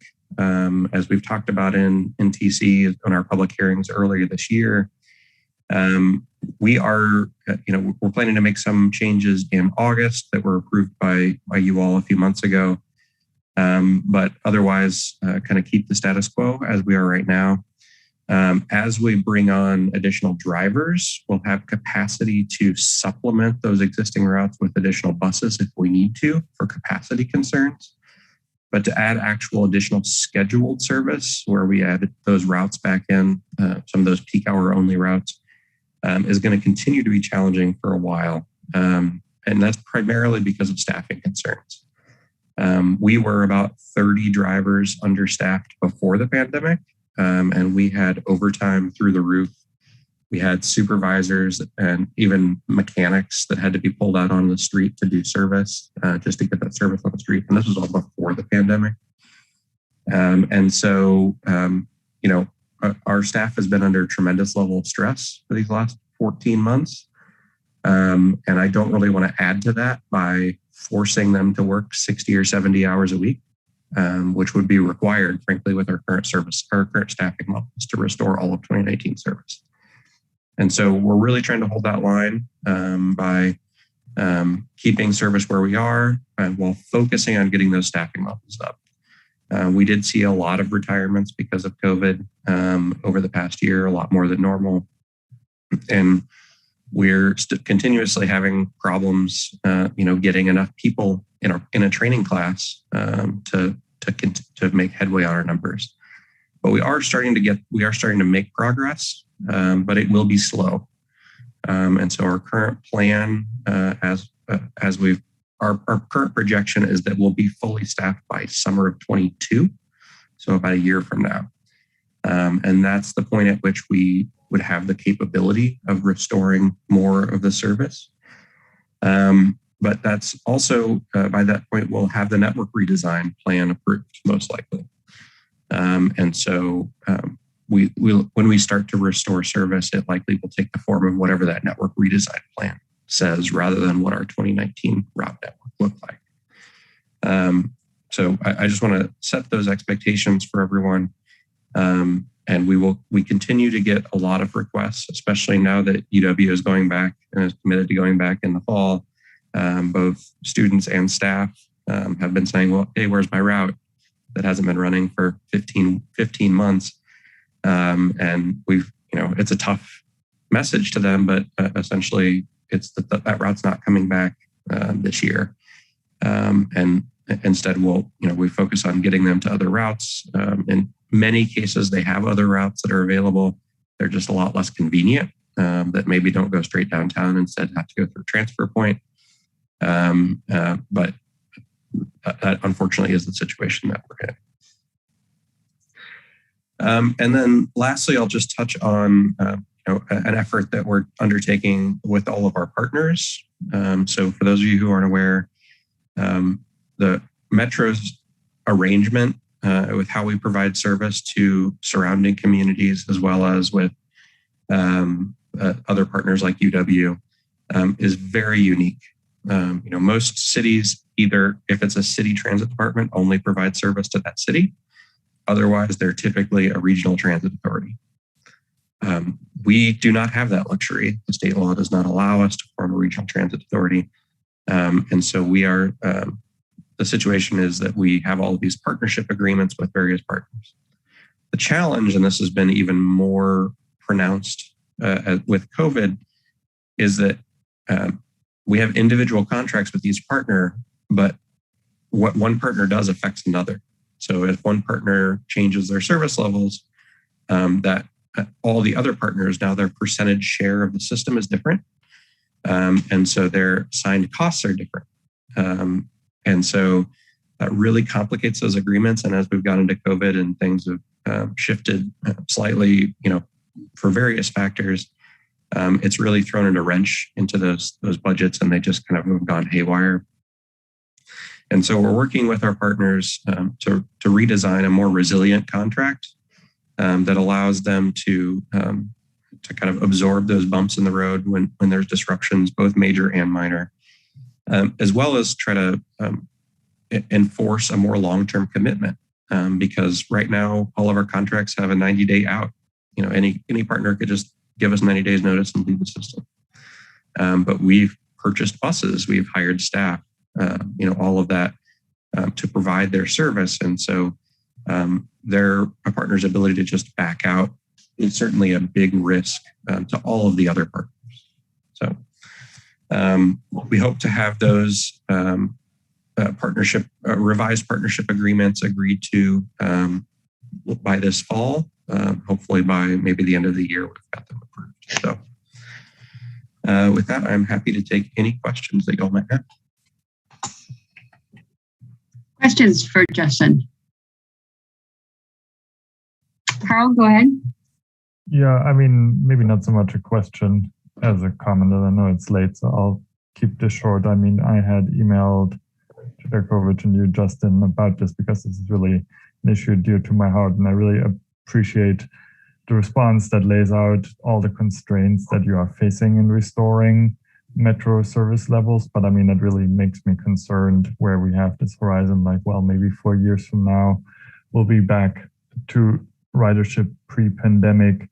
Maybe it will be next year, summer, before we can restore levels to pre-pandemic service levels, where I think Metro ridership is such a key component for allowing people to get around, for achieving goals of like keeping traffic levels in check, in achieving sustainability goals.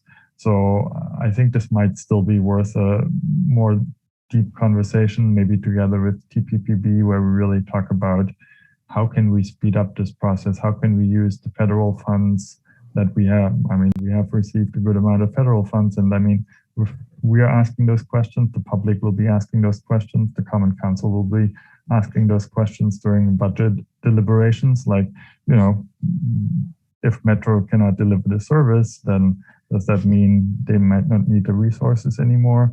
So I would really like to have a longer conversation of like, yeah, how can we get service levels back? How can we get people back on the bus rather than now, you know, as you said, people are moving back to the office, the bus is not running. Well, then I'll just drive. And those habits will then be even harder to break in the future, where people have gotten used to this, like, oh yeah, I mean, yeah, I pay for parking, but I already paid for it, so I might as well take the car. Thank you. Did you have any comments on that, Justin? Or we can certainly put that as a topic for another meeting. Yeah, no, I mean, I completely agree. And it's important to set travel patterns and set behaviors. And it's painful to me to not be able to provide the service that people want. But I think it's the reality that we're in. And I worry strongly about potentially going backwards. You know, if we put additional burden on our staff, potentially losing more of them because of that, which would actually put us in a worse position than we are right now. So there's certainly some reality here that we're bumping up against, that it's challenging and frustrating for me. And it's a tight labor market too. And so we're doing everything we can, and we'll continue to do everything we can to execute a plan that gets us back to full strength as quickly as we can. But unfortunately, that time's just not there. Okay, well, I made a note, Harold, and something we can certainly talk about for future meetings. Bill? Thank you. A couple quick comments and the question to Justin. How is the new satellite facility that we're purchasing from FedEx? Is everything going according to plan on that? When do you take possession and so forth? Is that on track to moving forward? Yep. So we're still on track for a July 1st closing. Everything seems to be moving along smoothly. I think we've cleared all of our hurdles. So we're just getting to that date at this point. Okay, good. I guess following up to what Harold was saying is, as far as, you know, people with CDLs are in hot demand. And so, you know, I think that's why it's got to be tough to keep the drivers and that we have, and trying to bring on new drivers has got to be a real challenge right now, and for the foreseeable future too. I agree with Harold. Just as a comment, I got on my first Metro ride in 14 months yesterday, and everything went smooth, and everybody was 100% masks on, and so it was not a problem. But just listening to some of the passengers, they're ready to take their masks off. I think that's going to be a challenge in the next couple of months. So that's just an observation. Thanks. Thanks, Bill. Bridget? Yeah, I am just curious, Justin, if you can give me the reference. I was unaware. I had always wondered why you guys weren't a regional transit authority, and I was unaware of the legislative constraints. If you don't know off the top of your head, would you be willing to email me or have somebody email me just the statutory citations for that? I'd just like to understand that better. Yeah, absolutely. I don't know the actual no problem. code number, but I do know that it was at one point it was enacted to enable us to do so, and then promptly, I think it was in 2010, was revoked, was taken back away. So that's the situation that we're in. So, yeah, if somebody could just, I'll find those sites. That'd be great. Thank you. Okay, if others are interested, you could send it to Patrick and he could send it out to everybody. Any other comments or questions for Justin?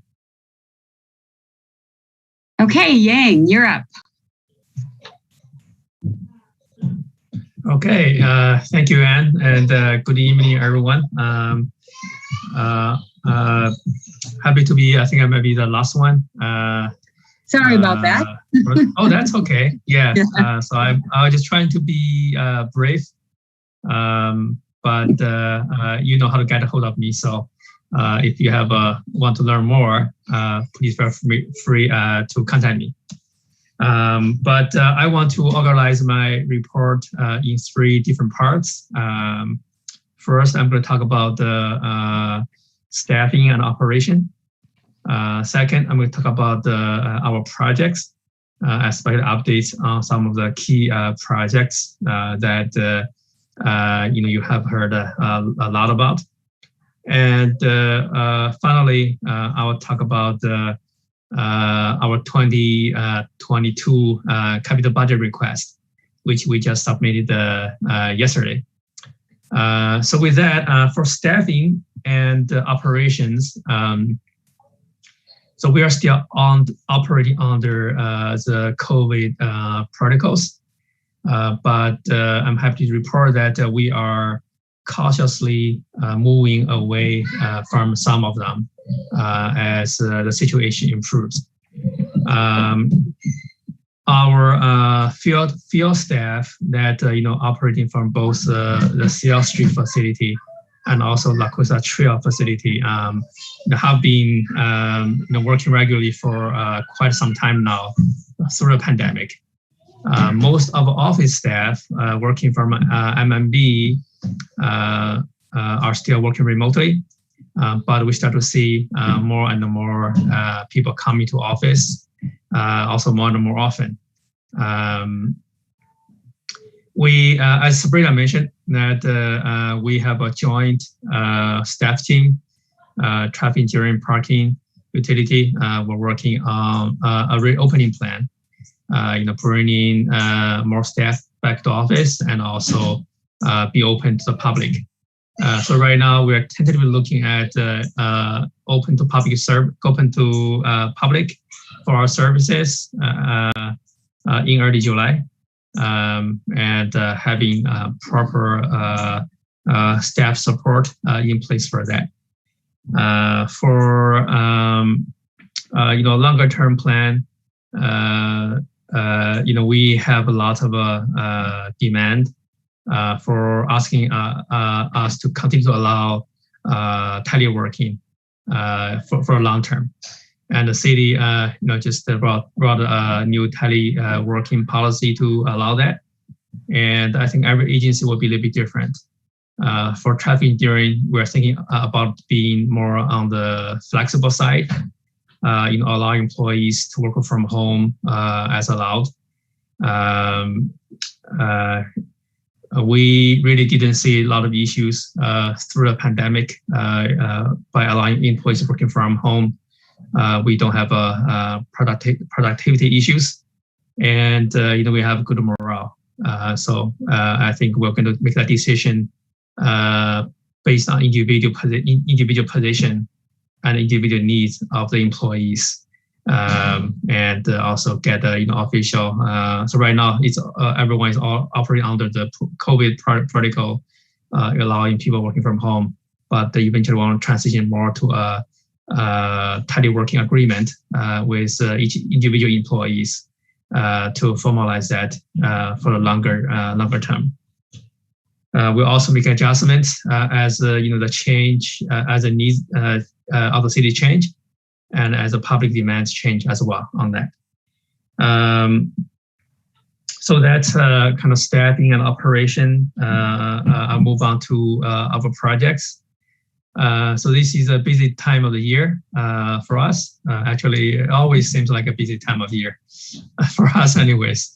But now it's a time for us to get all the project lists together. I want to thank the commission for the help and the guidance on that. For many programs such as neighborhood traffic management, pedal enhancement, and all other things, the construction projects. And so that's all moving along, and we are getting all the detailed design done and getting contracts out. We need help from our contractors, and getting materials procured, and getting the projects constructed in the summer and the fall. So based on that, we also started operating the paint trucks, so that start doing a lot of touch-ups on paper markings. and also getting a contractor started working on the epoxy markings throughout the city. Some of the key projects you may be interested in for Vision Zero. Again, thank you for the guidance and approval on this year's Vision Zero project list. We packaged a lot of really good projects in there. So now it's time to make those happen. So staff are working diligently on that.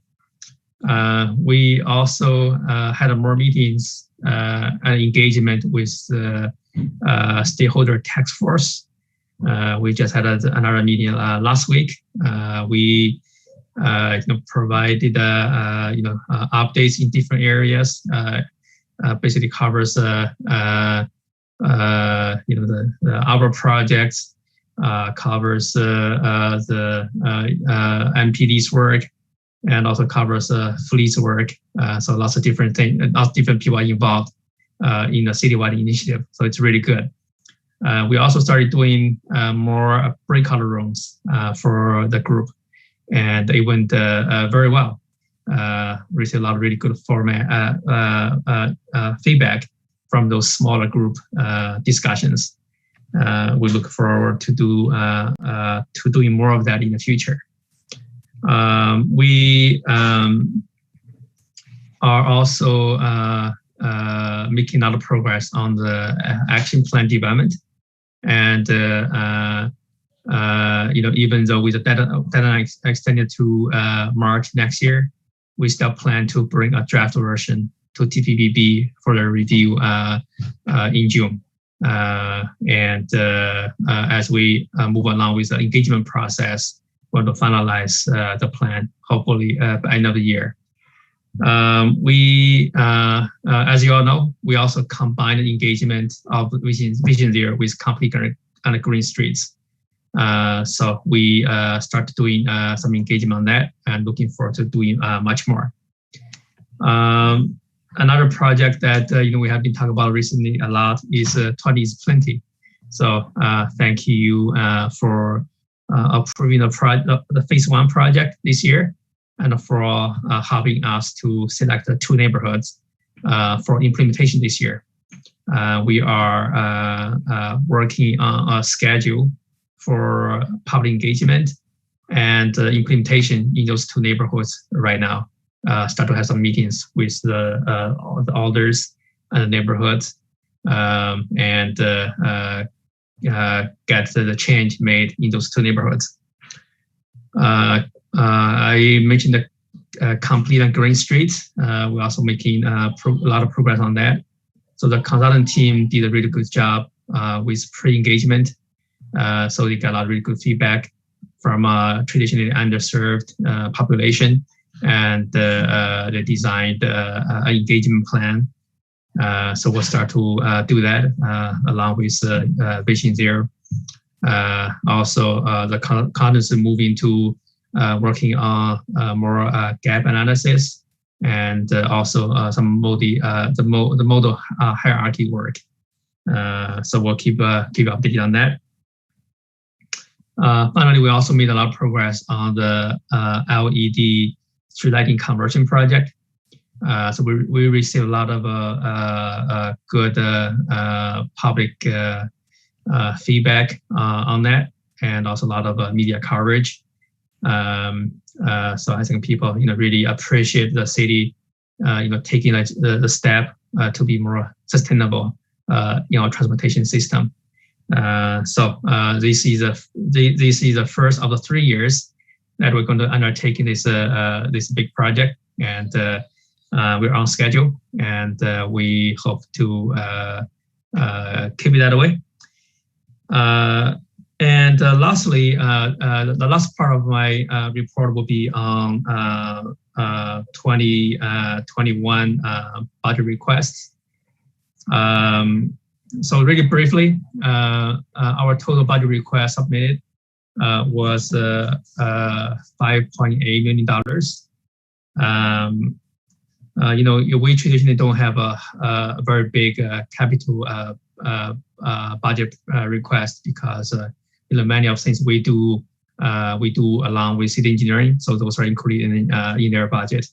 And our staff charge hours to the project. Like, for example, the Cedar Street project. So that's all under engineering's budget, but we are a big part of that. But I want to mention some of the new projects we requested. In addition to the traditional programs that we have, one I think you expected that is the citywide 20 is plenty program. So we request about the $600,000 for that to do a citywide program next year. And actually, through the budget development process, we found it's a complicated process. I always know that, but just as we think through the details, like how to make it happen, how to minimize the confusion during the transition, it's going to be a lot of work, and I'm sure it won't be perfect, but I'm sure we'll get it done, and it will have a lasting impact on our community for many years to come. So hopefully we can get that approved by the council eventually. We are also packaged in a few projects to upgrade and replace equipment for our field staff. We have some outdated equipment, such as for fiber optic notates, for sign installation, and also for work aerial lift truck to install streetlights, traffic signals, cameras, all those equipment that's up in the air. So hopefully we will have we'll receive those as well, and we also identified a couple of equipment we need not immediately, but in 2024 and 2025. We also increased the request for one existing project. That's the Monona Terrace lighting upgrade project. Initially, we planned for $1 million in a CIP for next year, but things become evident that there's more work need to do. So we propose to add the work to review the code and bring the ventilation system of the tunnel to up to date. That adds another $1 million. So we're making a request for a total of $2 million for next year for that project. As I mentioned, some of the projects that are controlled by traffic engineering, but for historical reasons, were included in city engineering's budget, such as neighborhood traffic management, safe route to school, and pedal-bike enhancement. As you all know that we received so many requests last year, and we can only take care of the small portion of the requests this year, unfortunately, because there's just not enough money to cover more projects. So I worked with city engineering to increase the request for a couple programs, safe route to school, pedal-bike enhancement. So basically, I request we double the funding for those two programs. So hopefully we can, really make those improvements in the neighborhoods. I think those are really cost-effective investments that we can make in the neighborhoods and really help to improve pedestrian and bicycle safety in the city. So hopefully that will be supported as well. Finally, this year, we really emphasize the equity in our budget request. We have been working on that, I think, in the last couple of years, but we want to do more on that. So that's a quick report for me, trying to cover a lot of things in a short time. I welcome any questions now. And also, you know how to find me if you have more questions after today. Thank you. Thank you, Yang. Questions for Yang? Great report. Thanks so much, Yang. Thank you. Okay. Next on the agenda is a report from our TPPB members, both of whom were not able to be here at this point. I can just tell you I attended the last meeting on May 17th, and items of interest was an update on complete green streets, the draft Department of Transportation capital budget request, some of which you heard about from Yang tonight, and certainly some big numbers in future budgets for BRT, et cetera, and a parking policy overview, which Chris McCahill put together, which was very interesting. So please take a, if you haven't, Bill, I think you were at the last meeting too. If you haven't seen that or taken a look at those, I particularly encourage you to take a look at the presentation on complete green streets, because it's very interesting and something that is very relevant for TC. Next, we have update on traffic calming subcommittee. We're making a lot of progress. We spent the last 2 meetings talking about updated project prioritization and the evaluation criteria and process. We'll be spending a little bit more time on it this next meeting. We've actually been meeting weekly recently, added some meetings to our schedule in order to stay on track with our July 15th deadline. And we'll be looking at some actual examples of applying the prioritization and evaluation tool. We still have a lot to cover, but again, we're hoping to stay on track. So any questions on traffic calming subcommittee? I'm doing this in warp speed here at the end of the meeting. Announcements from the chair. I actually don't have any announcements. We still have 2 vacancies, and other than that, not much new there. Yang, did you have a question? You have your hand up. No, thank you. And when you are done, I would like to make an announcement if I can. Okay, well, you can go ahead, use my announcement section to go ahead and make an announcement. Oh, thank you. Yeah, actually, I think you all should already know this, but I just want to thank you for involving in this. Recently, Madison was awarded the gold level walk friendly community in the country. So there are only 16 cities in the country with that designation. So that's really a good achievement. And I think, as I mentioned in my quote in the press release,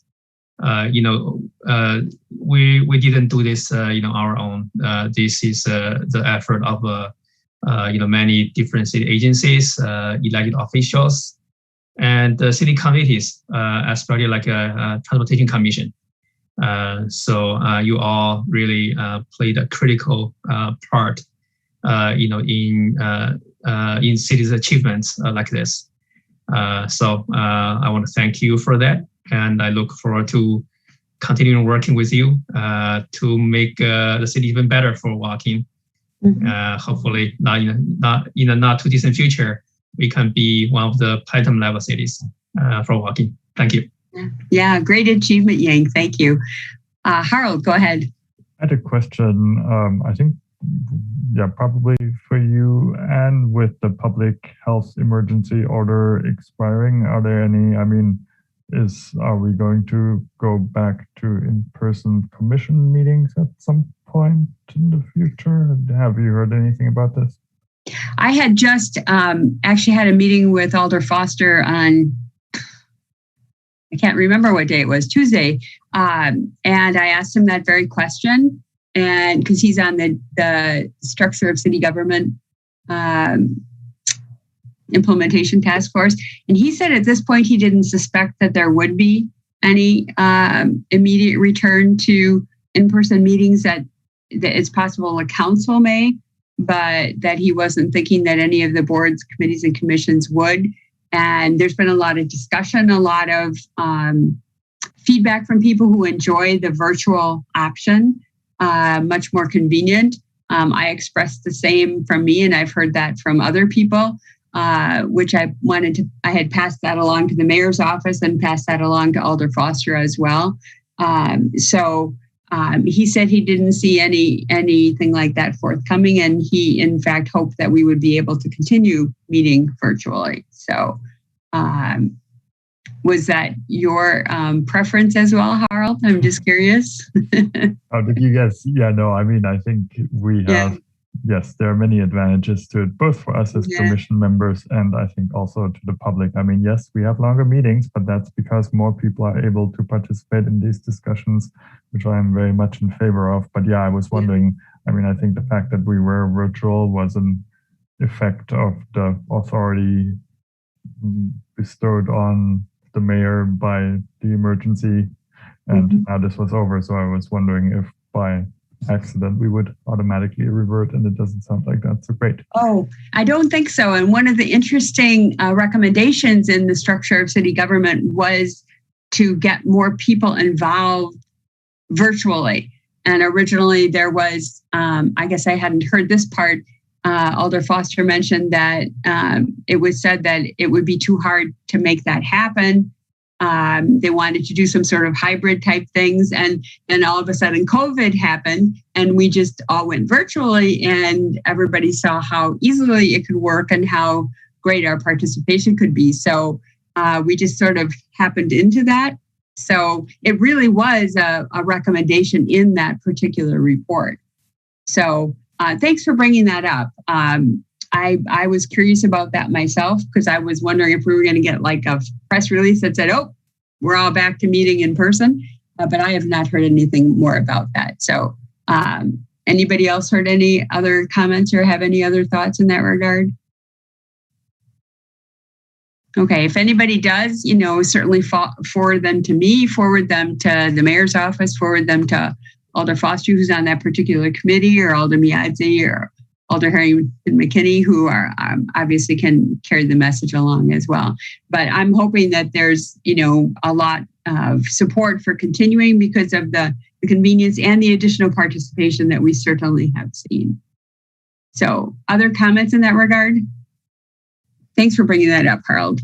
That's not anything official, but that's what I heard. So, okay, in terms of suggestions for future topics, you saw what was in Legistar. We've had several suggestions this evening or items that we've talked about that I'll add to the list for future agenda items. What you brought up, Harold, the Metro Transit partnership agreements will likely come back to us. That's part of our purview. And Alder Foster mentioned seeing the arterial network, current state and future state, come back to us as well. So any other topics that anybody wants to see added? Okay. Hopefully somebody's willing to make a motion to adjourn. Not that I don't enjoy spending time with you all. We have great meetings, and I certainly appreciate the active engagement that we have from everybody. So much appreciated. So I'd entertain a motion to adjourn. Harold? Move adjournment. Okay, is there a second? Oh, don't be shy, somebody. There we go. Alder Miadzi, thank you. We have a second and a third. Thank you. I'm assuming that no one is opposed. And if there is no opposition, we will assume unanimous consent vote and say good night, everybody, and thank you so much. Good night.